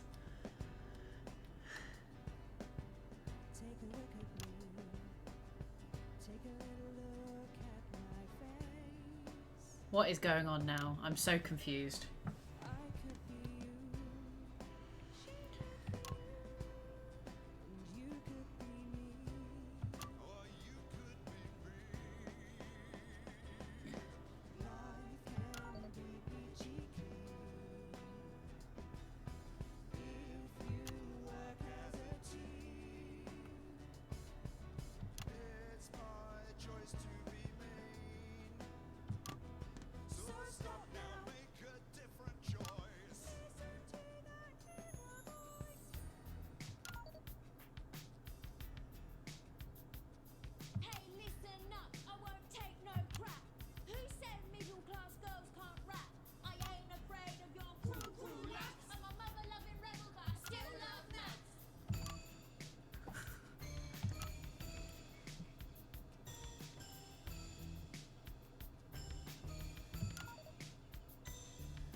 Hey, kids, I'm Gary the Fist. People think folks like me probably shouldn't exist, but that's just prejudice, and I'd do better if you knew the way that I became Gary the Fist.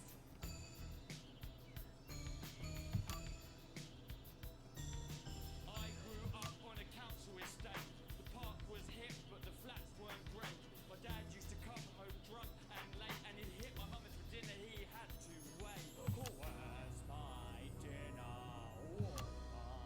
It's not ready. Where's my dinner, woman? Go. Don't make me ask you again. Hitting women is wrong. I guess life's pretty hard on a council estate. Life's pretty hard on a council estate.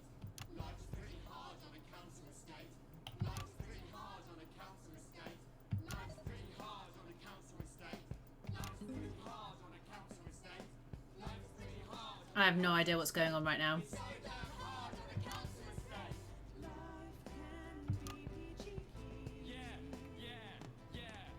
if you work as a team. Just work as a team. It's your choice to be me. It's my choice.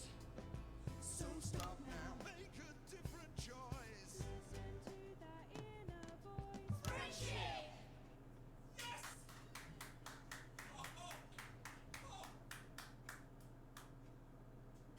Well, thankfully that's all we have time for today.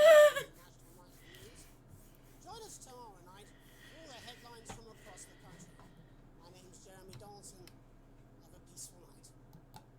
And we're out. Whew! Jesus Christ. What the literal fuck was that? That was art. I believe I've got a 14-inch cock, but doesn't make it so. I have a similar belief about an adequate paycheck. Someone please get these twats out of my studio. Whew! Jesus. Oh my God.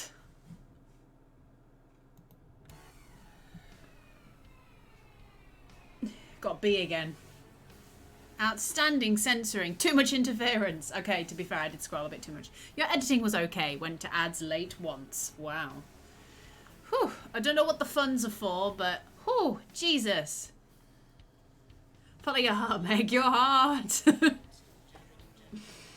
Censor it for the public sanity. I've got to try and catch up with what you were. God, I hate this segment. It's really bloody. It was really bloody cringy. You love it, Meg. Go with it. Follow your heart. No, it was bloody cringy. Jesus.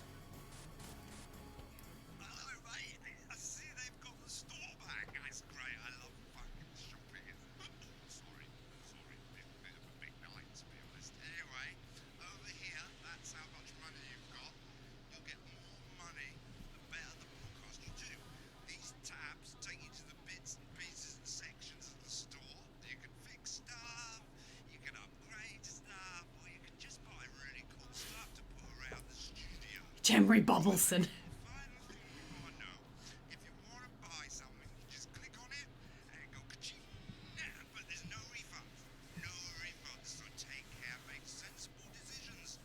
Don't be like Dave.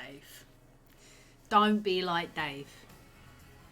You want to know the worst thing about it? They were Welsh. Upgrades. What we got? Oh, God. A satellite that finally responds faster than your mum. Auto bleep. Why bother working when auto bleep can do it for you? Soon you won't have to turn up at all. I would like an auto bleep.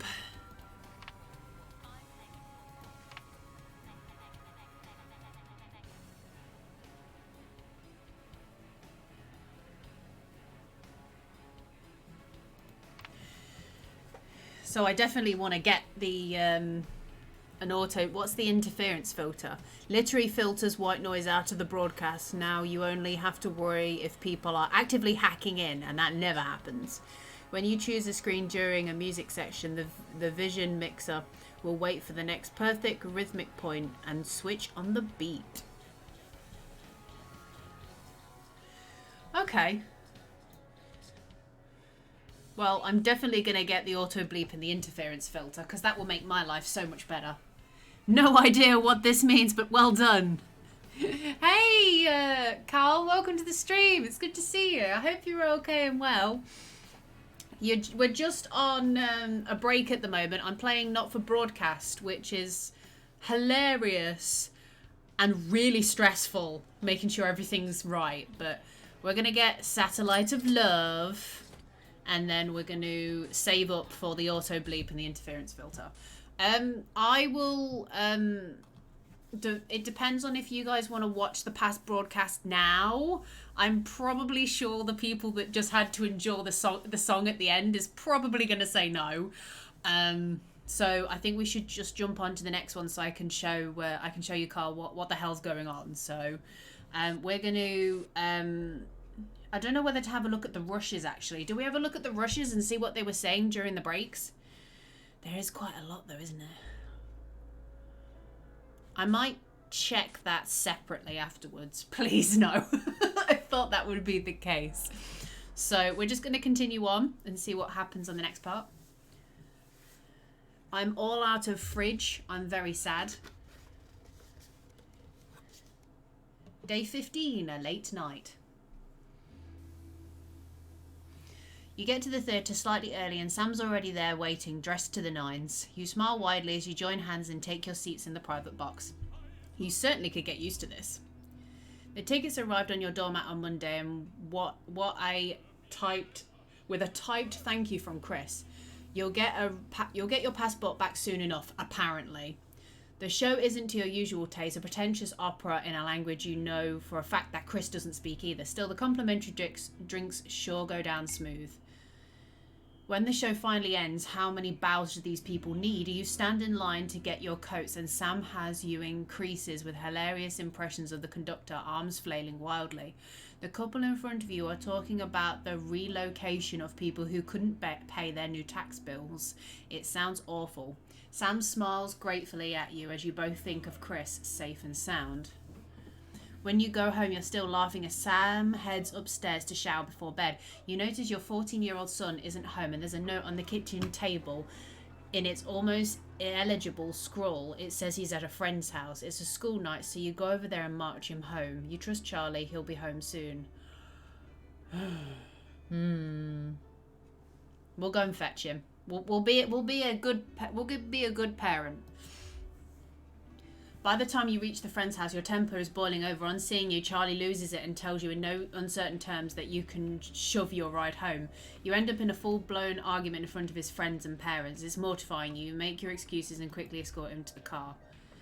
It starts to rain as you drive, both of you silently fuming. The sound of the downpour is the only thing that punctures the atmosphere in the car. What was that about, Charlie?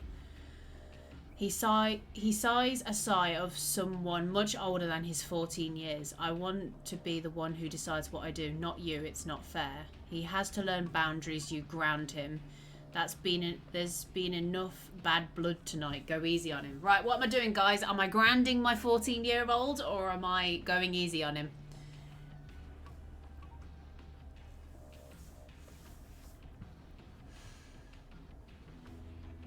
I want to be the one who decides what I do, not you. It's not fair. When you pay taxes, love, you can decide what you do.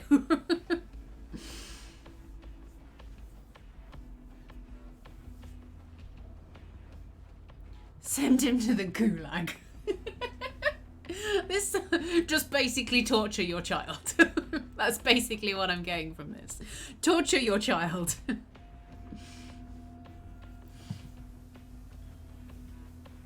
To be fair, if I went out without my parents' permission and they had to come and get me and I went into a full-blown argument, I would have been grounded. So I might just give them the same treatment I would have received. So yeah, you're grounded.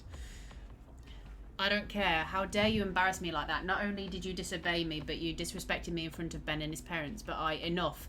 I've heard enough from you tonight. You're not leaving your room for a month. Ground the little shit. Go easy. Sorry, Martin. Nah. We're grounding the little shit, as Matt puts it.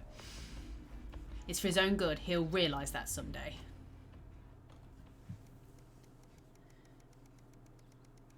Wow, how many days? Day 42. A gentle reminder.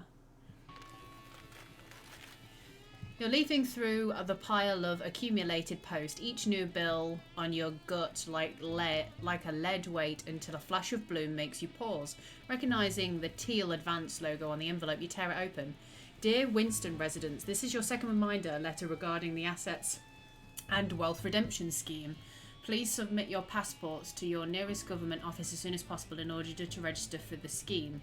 You cannot receive your share of the national rebate without submitting these documents. You knew there would be consequences, but that doesn't make it any easier. We work as a team. We are rewarded as a team. Forwards together. Julia Salisbury and Peter Clement. Chris is safe. That's all that matters. You hope. The gulag doesn't sound funny. I wasn't going to send him there. I was just going to make sure that he was grounded. A tight Christmas. You can't help but crack a smile as you look around the table. The snow has settled on the grass outside. The kids are pulling a cracker while your elderly mother tries to keep her eyes open. You did always have a soft spot for Christmas. Debatable. You're sitting at the head of the table now, your dad's place.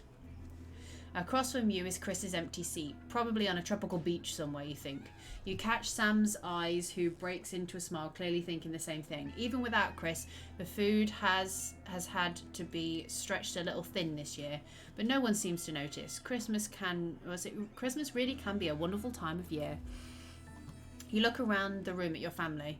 Are you having a nice Christmas, Grandma? You stay silent, you make a toast. Let's ask Grandma if she's having a nice Christmas. Your mother smiles broadly at you, just like she used to. Yes, Pat, it's absolutely lovely. Sam softly corrects her. That's Alex. Alex, Cassandra. Alex, Pat's not with us anymore. Oh, yes, of course, she mutters. And immediately she sits back.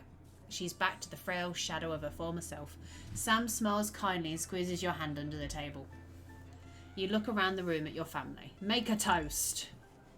You stand and raise your glass. Merry Christmas, everyone. I'm glad we're all here. Well, most of us. There are murmurs of cheers and much clinking of glasses. Your daughter Susie seizes the opportunity to corner you. You know how much you love me? You raise a questioning eyebrow. Here we go. Welcome back, Edible. I'm not going to like this, am I, you joke? You know me and my friends are planning on going travelling this year, Susie begins innocently. Well, I was hoping you'd help me with the money.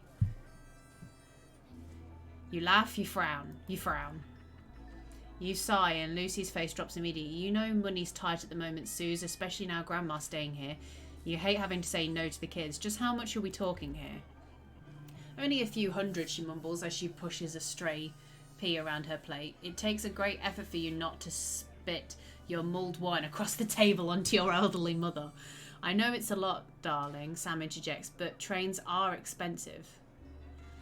This is a great opportunity for her, and I did already say she could go. What the... Why did you not ask me in the first place? I'm sorry, but that's money we just don't have. You can't take it away from her, Alex, Sam insists. I already said she can go. Well, you're a fucking idiot then, aren't you? King Jesus. Make a toast. You're all little shits, but I love you all. Fucking... Susie says nothing, but you can tell she's holding her breath. I hate being the bad guy, but money's so tight right now. Yeah, no, fucking... After a moment's silence, Sam exhales. You're right, we're so sorry, Susie, but the way things are at the moment, we can't spare that sort of money. What? You promised. Your daughter stands up suddenly, her chair toppling over behind her. She looks from the face of one parent to another and opens her mouth to speak. Instead, she lets out a frustrated shriek and stamps from the room. I'll speak to her, Sam sighs, following Susie out. The wind howls against the window pane, the weather mirroring your own frustration. Charlie excuses himself awkwardly as you start to clear the plates in silence. Your mother chimes in cheerfully. Have you had a nice birthday, Pat? Merry fucking Christmas. Yeah, no, she ain't fucking... You can't just say, yes, of course you can go, and then not talk to the person that's actually getting the fucking money in the house in the first place. Angry. Okay, carrying on. Why does the zip on this damn case never close? It's your anniversary. Every year, you and Sam go away for the weekend, usually camping. You're not made of money. You've been looking forward to it for ages, finally getting some time alone together where you can forget about the noise of life. No kids, no work. Just a bit of romance and some peace and quiet. The zip finally gives up the battle and you drag the bulging suitcase downstairs. The answer machine is blinking on the hall table. Good evening, Alex. This is Mr. Boseman. I'm calling to inform that you will be required to work this weekend. Your heart sinks. Some information has come to light concerning the rising tension between our nation and foreign powers, and the national nightly news team will be working around the clock to ensure we break the story first. Needless to say, I expect your attendance tomorrow morning, 8 AM sharp. Have a pleasant evening, Alex. Shock turns to annoyance, then to fury. What are you going to tell Sam? Sam comes down the stairs, brimming with excitement. Kissing you, they grab the car keys from the dish and start to load your bags into the back. Ignore the message you need this weekend.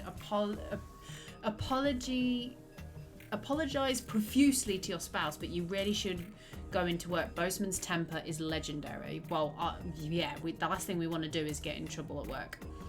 You sigh heavily. You're going to go, aren't you? The voice behind you makes you whip round. You nod simply. I get it. Your family's always been your priority, but sometimes work has to come first. You should go. Sam pulls you close and holds you tight. A wave of gratitude washes over you. You unpack in disappointed silence. And we're back to work, boys and girls, hopefully. A permission slip. Oh no, we're back to more text. Okay. Your son Charlie hovers at your elbow as you read. Did you find yourself striving to achieve? Are you an active member of the team? Do you like reaping the benefits of cooperation? Join the advanced go-getters today. Forward together. This doesn't sound like the youth group he told you about. Charlie grabs the flyer from you and thrusts a form into your hand. So I can walk there straight from school and Ben's sister can drop us home after, so you won't have to do anything.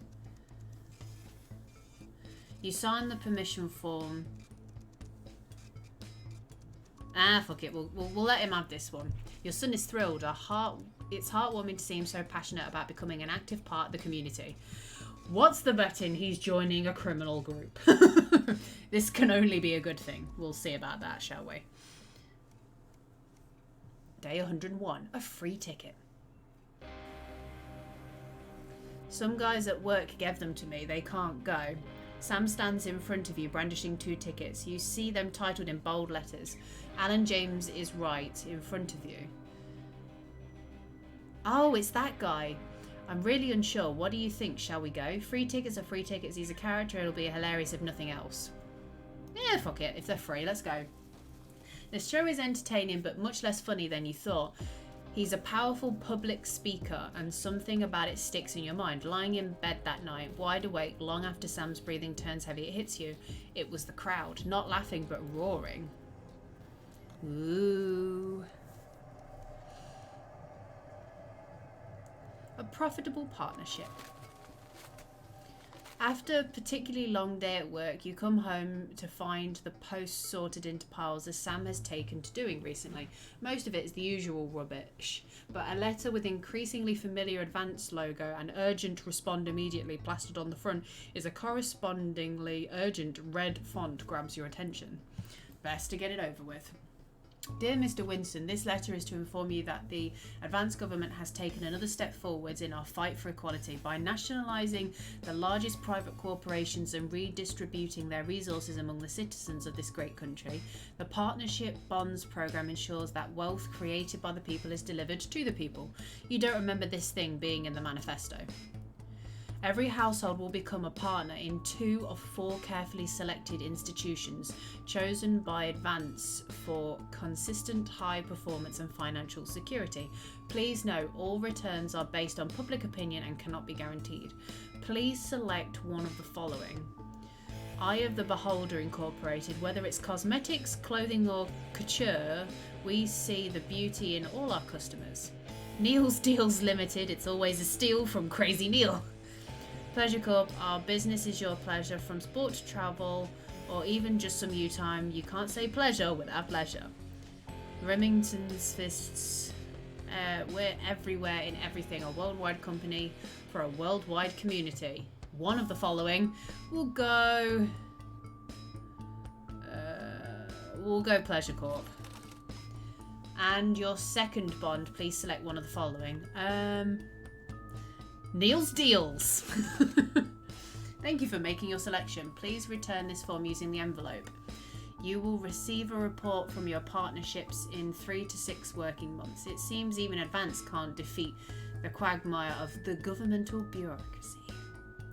The future of this nation is in partnership, forward together. Just how much influence could you have?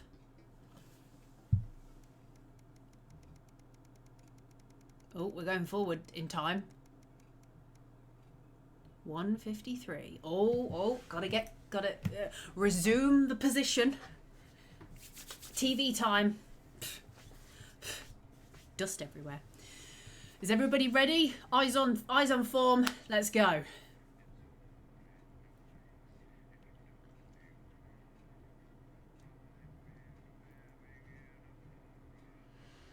Oh, stretch. The Tempest. Taking plate downstairs. Okay, edible. Oh God, he's on the line. What do you want? Uh-oh. Hi. While you're powering up and getting the adverts loaded, I thought I should just tell you that we've had one of those public information films from the government, and it's mandatory that you play it. You still have a free choice for the other 2, so read those tape labels carefully, but make sure you play the advance advert, preferably at the second break. Right, that's the lot. Have a great show. Total pimp. God. Check your prostate. Let's put that one on. How's it going with Steve? Why are all men such pricks? That well, apparently he has a complicated relationship with his friend. No. Sorry, are you saying he chose his imaginary friend in the sky over you? I don't know why I talked to you. You're probably just a really awful dick.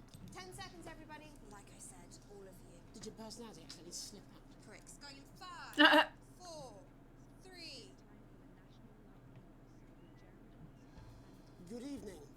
I'm Jeremy Dawson. And I'm Megan Wolf. Our main stories tonight. Uncooperative. A mysterious symbol has appeared overnight on thousands of buildings throughout the capital. Tonight, in an exclusive live interview with Prime Ministers Julia Salisbury and Peter Clement, I'll be asking what this mysterious symbol might mean. After 3 months of record-breaking approval ratings, could this be the daring first move of a silent resistance movement? And what would that mean as we go into the future? We shall overcome. Trapped in Dante's taint for more than a month now, Doctors Ingrid Svorsborg and Horgensvoord and David Wong announced today that they're considering two possible options. With two of the finest minds in science working together, hopes are still high for the eventual return of the team to dry land. Without enough engineers to successfully fix their craft, the team seem likely to attempt to farm the cavern's ecosystem while they wait for rescue from above ground. I think I'll stick to risotto, Jeremy. La Buff avoided. As the last Mr. Snugglehugs is found and destroyed, we ask, how can we have been so blind? Fortunately, this station wisely chose not to advertise Mr. Snugglehugs, and the subsequent disappointing sales turned out to be a miracle, as only 7 children were horribly injured by the lethal toy. How much worse could it have been? Thankfully, we'll never know. Burning toy! We mobilized numerous government resources to recall the product immediately after the first blindings. Said today that the new advance mark, which must be earned by all new products, will be a 100% ironclad guarantee of safety and quality. Table for 2. Johnny Hamsleeves and Tiffany Lamour were spotted having a private moment out at lunch today. The popular couple have certainly been on a roller coaster since they started dating late last year, and this image is sure to place them firmly back. Test result. Could we be on the verge of the biggest celebrity wedding since professional wrestler Randy Grizzlenuts McFridge married his longtime tag team partner Tina Tiny Hands last year? Tina Tiny Made Hands. entirely of cake. Is this once celebrated role model, fanboy of sport?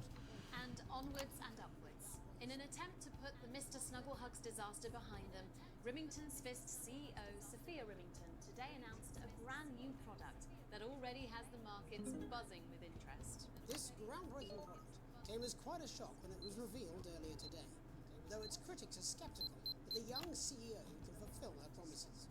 Described as a breakthrough far ahead of its time, the male contraceptive pill is heralding a sexual revolution. Its fans are celebrating the fact that men can finally take equal responsibility for contraception, but others have expressed concerns over its safety And side effects, yeah. With that exclusive Prime Ministerial interview coming up later. and our very own Patrick Bannon live at the first annual Sports Board final. You won't want to miss a second of tonight's National Nightly News. Okay, we've got to focus on this.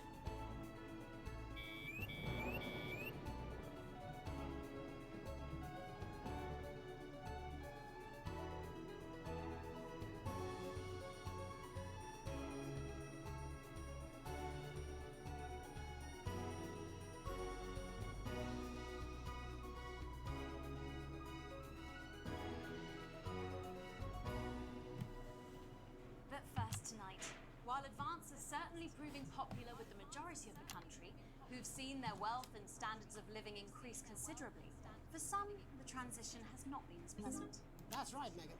The formerly aristocratic members of our society have had to make major adjustments to come to terms with the new regime. Robin Short is in suburbia investigating rumours that these previously privileged people may be planning some kind of protest. Robin? Thanks, Megan. I'm here in Moderate Hatchings to talk to Wentworth and Penelope Somerset Bentley, who were relocated to the house you see behind me after Advance passed the Assets and Wealth Act on their first day in office. Tell me, how are you settling into your new lives? Well, quite frankly, Robin, we're not settling in at all. Our neighbours are whitewatters. Whitewatters. I hope you'll forgive my language, but it's as steaming as a Wednesday hatch basket with too much spatting. Steady now, Penelope. Sorry, Robin, my sister's under a lot of pressure. Under a lot of pressure. This morning and she still hasn't quite recovered, Robin. My goodness, that must have been quite a shock. She really struggles with women's, Robin. Well, at least you've been rehoused in a nice big house. Big house? This grubby little gaddis spatch only has one staircase. And the breakfast room and the dining room in the same bloody place. Imagine that. Having all one squab in one room. One room, Robin. One womb. You say to the people that feel that your family has had it far too easy for far too long, and that these redistributions are both fair and just. I hardly think we've had it easy for Buttle's sake. Only one of our swimming pools was even heated. But realistically, what can you do? Well, you've asked the right bloody question, Robin. Thank you, Wentworth. I wasn't the youngest ever editor of the Swinstead Middle School Inquirer for no reason. think our toilet butler was from Swinstead. Dear George. Oh, I wonder what happened to him. Daddy tried to shoot him in the buttocks and he ran off into the woods. You know, that's probably my last happy memory, Robin. Tragic, but what can you do? We will rise and rebel. Yes. We wage war on our revolting rulers with righteous words and rebellious writings. Our best guess in our quest for redress is to divest our breast and our dress bear just protest. Yes. Oh, what's that? Daddy! Daddy, it's Daddy! something! Please don't do that. We can't show this on the news. Right, you buggers! Tilly home! Tilly! Get the dog! Tilly's our mummy. She's proper dragged off too. Oh, well, you are showing some shame. Free at last! Somerset Bentley, glad to meet you. See, the protest has started already. Nice sharp work, boy. Thanks, Daddy. He gets that from me, you know. And forgive me, what are you trying What is to going do on? here? We just want to be fudging well heard, that's all. Language, Penelope. We are nude, not rude. Sorry, Daddy. We want the world to realise we won't roll over and run away. We will revolt. We will rise again. Yes, we bloody well will. Stuff and pip pop. Oh my god.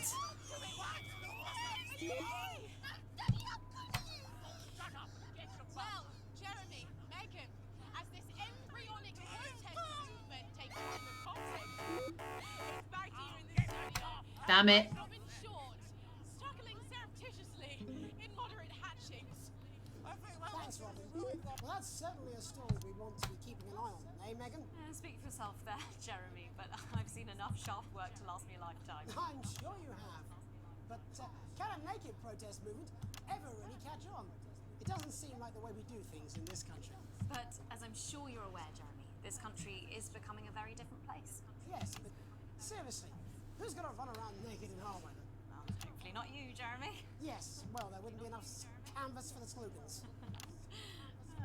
When we come back, our very own Patrick Bannon will be live from the Sports Board Finals. Stick around, you won't want to miss it. We'll be back after these messages. 1 minute back. Oh, sorry, I'm busting. Oh. Just in case. She's funny. Yes, I know. And it's very endearing. She wants your job. She's welcome to it. Why is it raining on my desk? Alex, Boson, we're getting reports in that naked protesters might try and spoil the sports board final by waving their fleshy bits about. Try and make sure you don't broadcast it. It's 6 p.m. for God's sake. No one wants to see fannies on the news. Boson out. That male posh nude protester. Oh god, I can't even remember some of the stuff he was saying.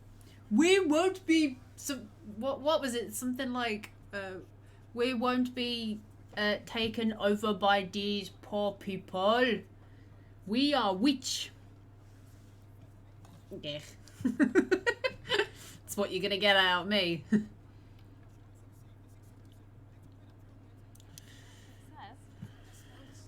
always say welcome back. I think we should just keep it as it is. Well, of course you do. I got one hack line. What's that supposed to mean? I didn't write it, Jeremy. That's all right, fine. Jenny, there's something wrong with the auto cue. 10 seconds. Oh, I just felt a drip again. Have they not fixed this? Want to see us fry? It's good for the ratings. 5, 4, 3. Welcome back to the National Nightly News. I'm Megan. Coming up later, we'll be speaking to the Prime Ministers about their exciting new healthcare facilities, transition centres. Nice to see they care. You're absolutely right, Jeremy. But first, we're going now to our own Patrick Bannon, who's reporting live from the finals of the new game that's gripping the nation, Sports Board. Patrick? That's right, Megan. You join me live here for the final of the first annual Sports Board Championship. It's been a hotly contested competition so far. I think it's fair to say these two have been dancing around each other all season. First up, we have Eddie Striker. She's the more experienced of our two players today. Striker has got an accuracy of 7, a danger rating of K, and a 12-month driving ban. Striker's known for her signature move, the Orangi Hamster.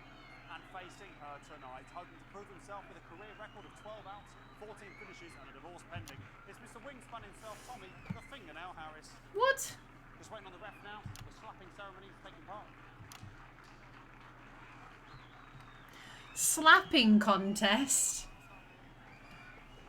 Striker, of course, first to start as she won the trivia round earlier on by some margin.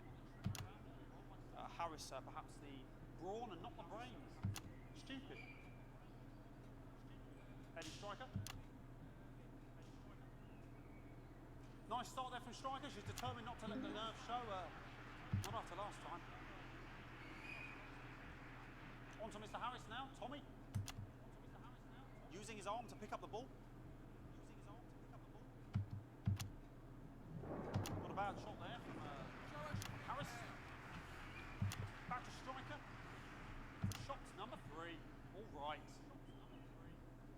She's gone to sort of throwing it under her legs. Not bad if you ask me. Bit of business with the ref, but it got sorted out. Back to Harris now. A ball in the hand is worth 2 in the bush. I'd say that's fair, but what do I know? Oh no, and Harris is not going to be happy with that. So really not a good start there for Tommy Harris in round 1. We can only hope that round 2 treats him a bit better. But first, of course, after the argument with the ref section, it's time to change ends. What is going on? Now we have the ceremonial changing of the ends. I don't even know what this game is supposed to be. Starting positions, as that makes sense. Striker giving it large. Winter round 2 now with Harris. Okay, we seem to have some sort of streak on the pitch. Apologise if we broadcast any of that stuff. She appears to have slogans across her breasts and arse. Try and ignore all of that. Security, I'm sure we're going to take them out as soon as possible. Apologise if we broadcast any of that. As I said, we're going to get the situation resolved as soon as possible. Oh my God, woman! They're trying to carry on play, but it's proving a bit difficult, and I'm struggling to follow. Because it's quite an eyesore, and women's bodies, yeah. It's quite an eyesore, my fucking ass, mate. Determined to close that massive gap. Eddie Striker. No, it's just some of the tightest play I've seen ever. Harris. And was that the fitted thumb screw? We haven't seen that since the Heats. What a brilliant move. I don't even know what this game is. Back to Striker. And we know what that means, ladies and gentlemen. That is, of course, the ground sound. The what? Extra bit of play here on both sides of the bucket. I don't know about you at home, but I'm finding the technical mastery in this play here absolutely blooming jaw-dropping. What is going on? Spotted something in Harris's neck or head. And Harris is having an absolute shocker. What a miserable start there for Tommy Harris.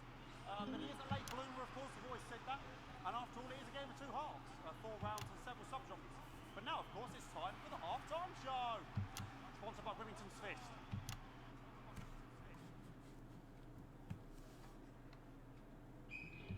Must be some music here to start the half-time show. Okay, another posh protest to lose at the court here. We can only apologise for that. We'll do our best to shield you from having to look directly at it. Oh my God. Running around here with his genitals on display for all to see. And ruining what was shaping up to be quite the dancing to you there. Now he's thrusting himself in Harris's face. Security's on it. And the bucket's been knocked over. I cannot stand it when the bucket gets knocked over.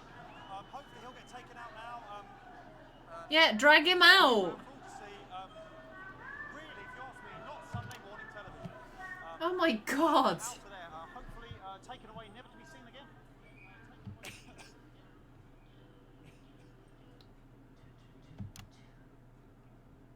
What is this? And a lovely finish there on both sides of the bucket. I wouldn't like to call that one. And as we head into round 3, I'd love to know what's going on in these 2 players' heads. But unfortunately, because of science, we can't.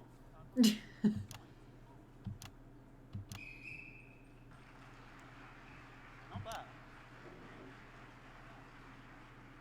Sorry, I'm at a loss for words. Striker there, not a great start. She looks a bit flustered, I think, after all that swinging around. Back to Harris here. Oh, what I wouldn't give to be that ball, am I right, ladies? Tommy Harris. And it dribbled down his arm, which is actually a really good move, because of course if it dribbles down his arm and goes on the floor, it's not going in the bucket. It's not got to go in the bucket. What? And Striker's gone for the animal bonus there, but of course, perhaps. And yes, Harrington's counting with a tiny bell. That is wonderful play. Of course, we've seen that before. Look at her face. She is absolutely gutted. What a mug. That could have been the clincher. What a massive shame. Harris to serve now. Harris, of course, undefeated by Kestrel in his last 4 battles. Here we go. Tommy Harris. That's all right. Not bad there. He threw it quite far away from him, which is quite a good idea. Very clever there. Perhaps a little contact. Caution from the referee, who's been, if you ask me, a little bit harsh. Ellie Striker. And she's let the nerves get to her. What the hell was that? You hate to see it, don't you? You cannot believe it. Oh, for God's sake. Okay, like... Oh, no. I don't know what I can be doing about this. I mean, there's sort of breasts and genitals for all to see. I mean, there's only so much you can do. They're sort of everywhere, aren't they? Whoa! Oh, God! Try and carry on. The players are trying to carry on, but of course it's difficult because these protesters hopefully we can get them taken off soon as we can carry on with the match. What's going on here? Yes, yes. We want our money. Yes, very good. Take them away. Bloody wasters. Absolute wasters.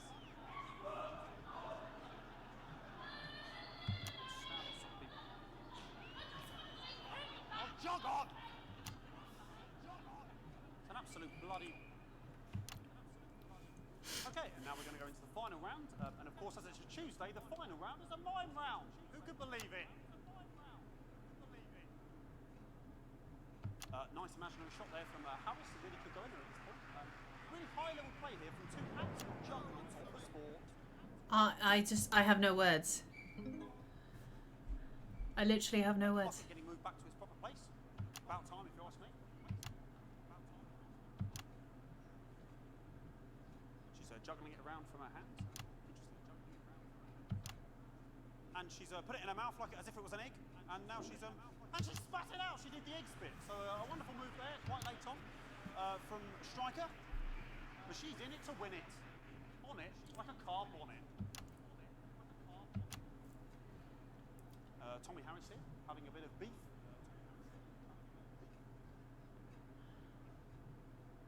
And he's peeling it as if it were a banana, which is an interesting move. Not sure if he hasn't had his potassium or what's going on today with Harris. And he's throwing it, and the banana was the ball! What a fantastic move there from Harris. Unfortunately, that is the end. What a pathetic, there we go, Jeremy, that is over. How can he look his 8-year-old son in the face tonight? What a lump. We just have to wait for the referee now to announce it to make sure it is all official. In, please.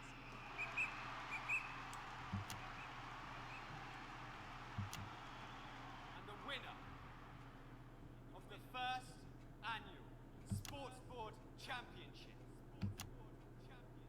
is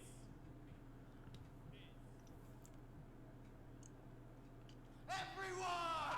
Okay, the ref has agreed once again a win for everyone, including me as my 15th win in Sports Board Championship. I'm going to be celebrating tonight with my wife and children. Another wonderful victory for me.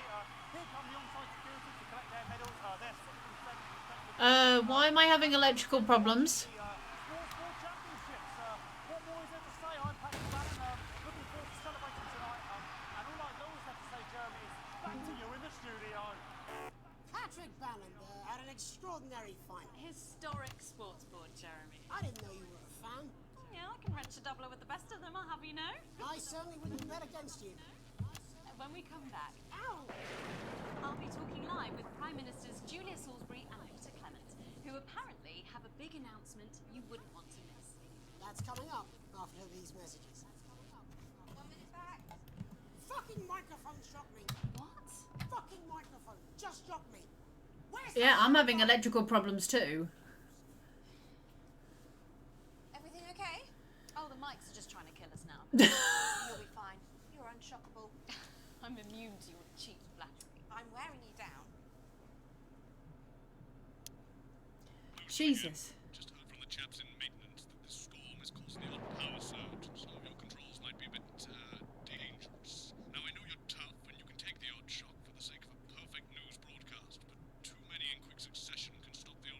Oh God. I'm sure you'll make the right decisions.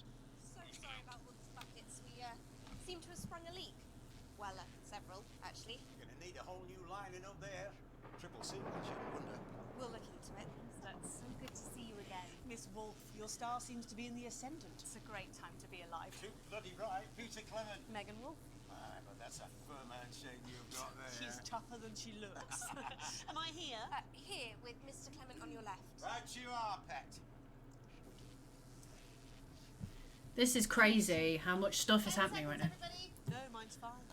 Have you had a little accident? She's a cow. 5, 4, 3. Welcome back. I am delighted to be joined by Prime Ministers Julia Salisbury and Peter Clement. Welcome to the National Nightly News, Prime Ministers. Oh, please, it's just Julia and Peter. We don't believe much in titles. It doesn't seem very advanced. We're delighted to be here. Well, firstly, I should ask how you feel about the graffiti that's been springing up across the capital. Should we be worried?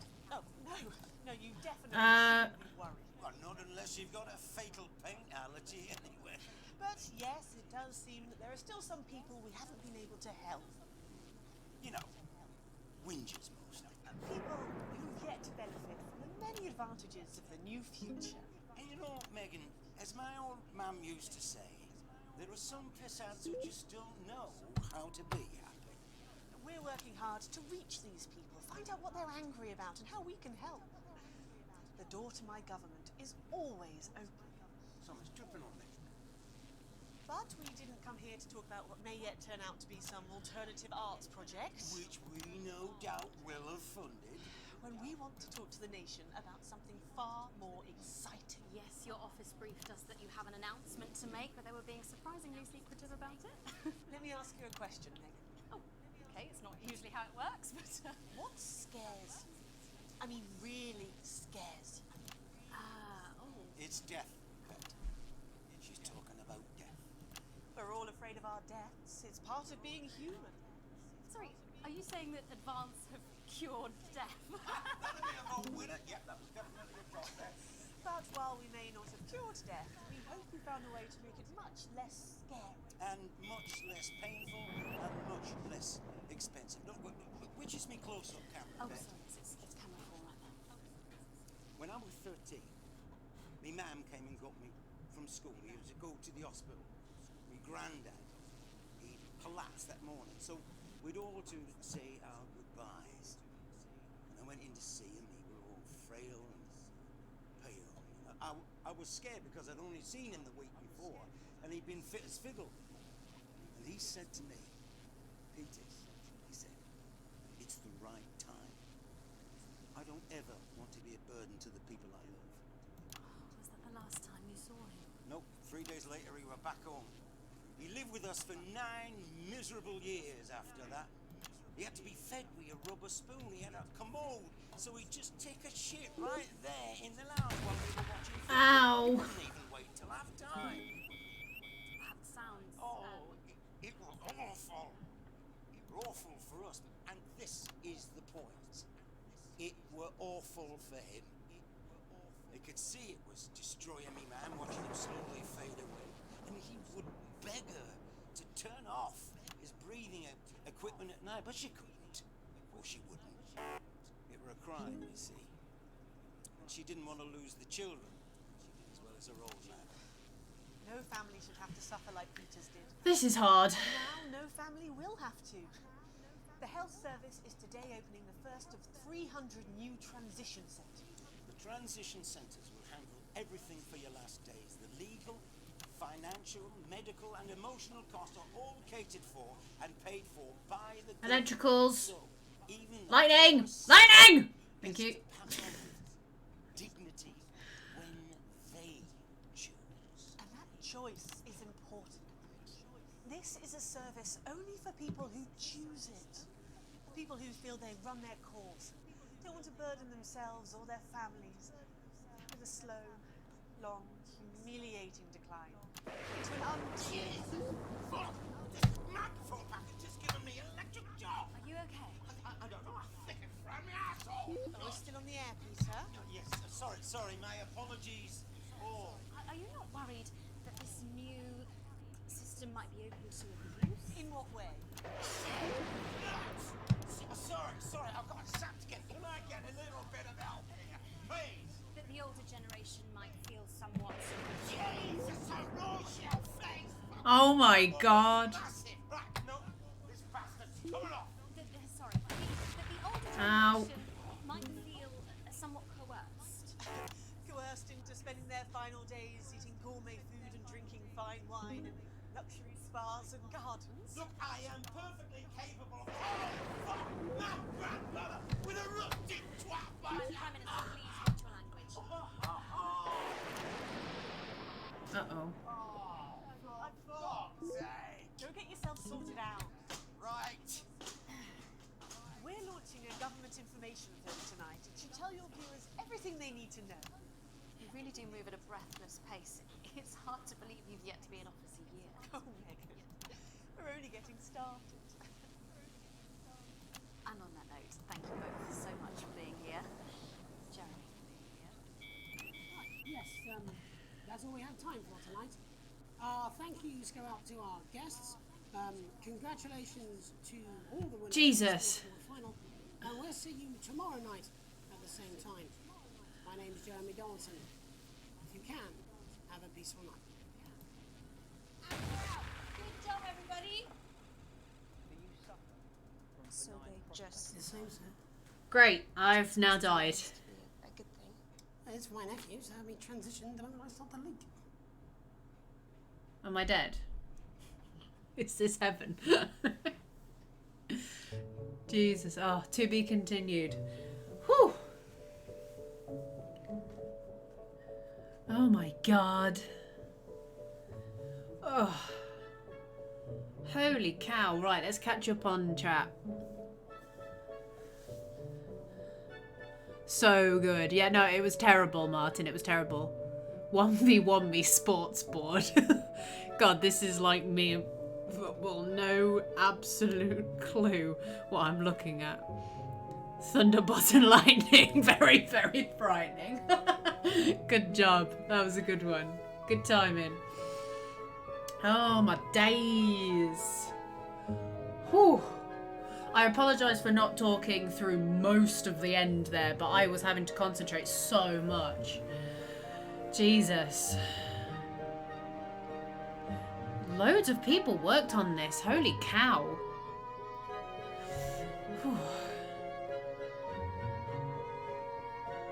Thanks, Matt. I appreciate it.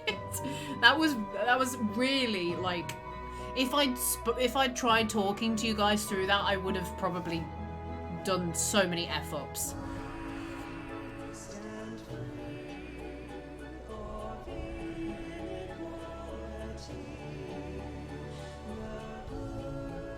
What?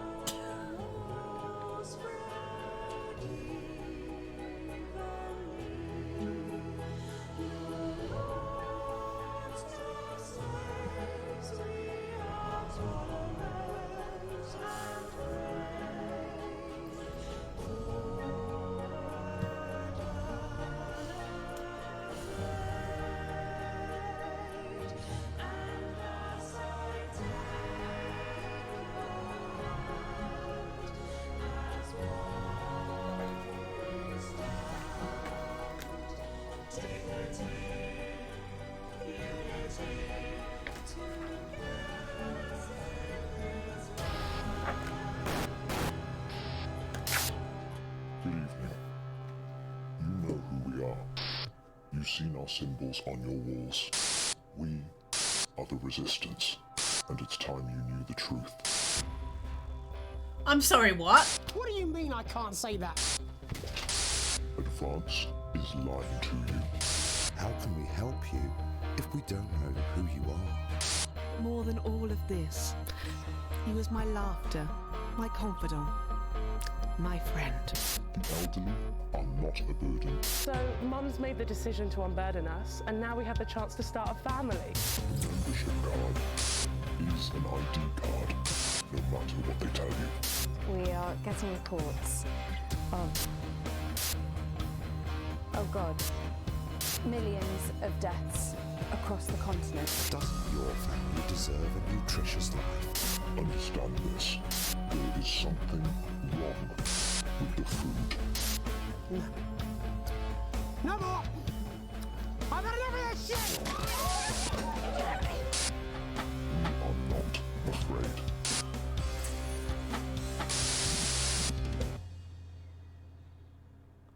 Whoa! Oh my god! There I was trying to take the piss out of the credits and then that just hit me in the face like a freight train. Holy cow. Hi, I'm Dan Carey. I'm Andy. I'm Jay, really old. And I'm Alex. Unbelievable twat.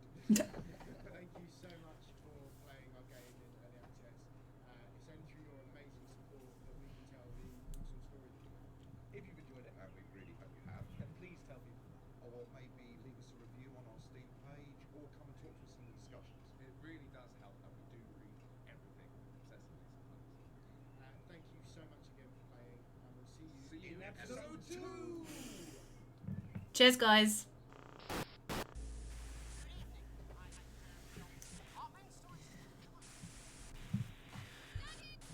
Holy crap.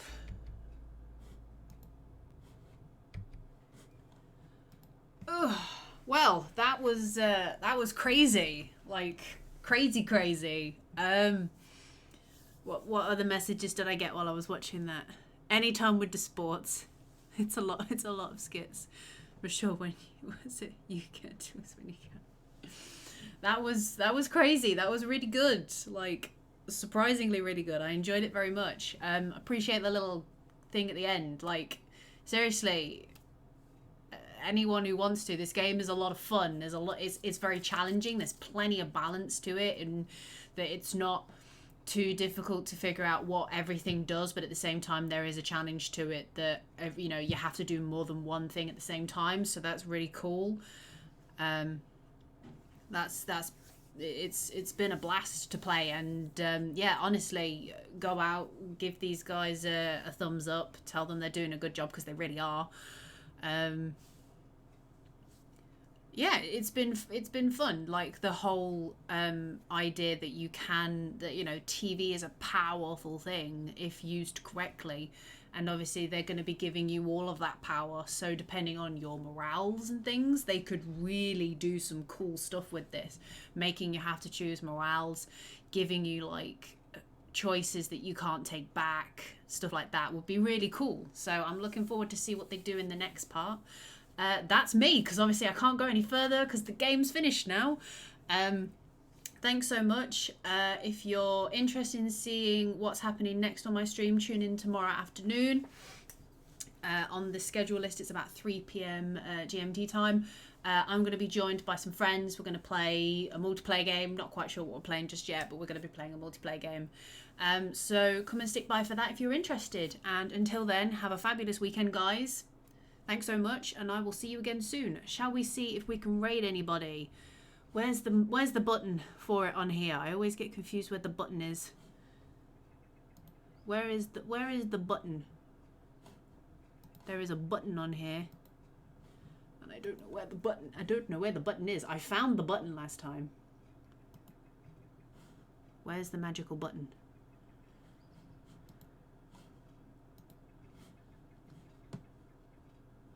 Yeah, number 2 is going to be great.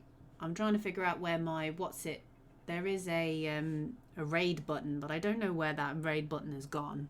Oh, I've opened something that I probably... Yeah, this is how you end a stream, ladies and gentlemen. This is how you end a stream. Right, let's close these. Let's see if there's anybody available to raid. We'll do it the old-fashioned way. Is anybody online? This is where I've done all of this and there's nobody else online that I can raid. Let's see if there's anybody about. Anybody about?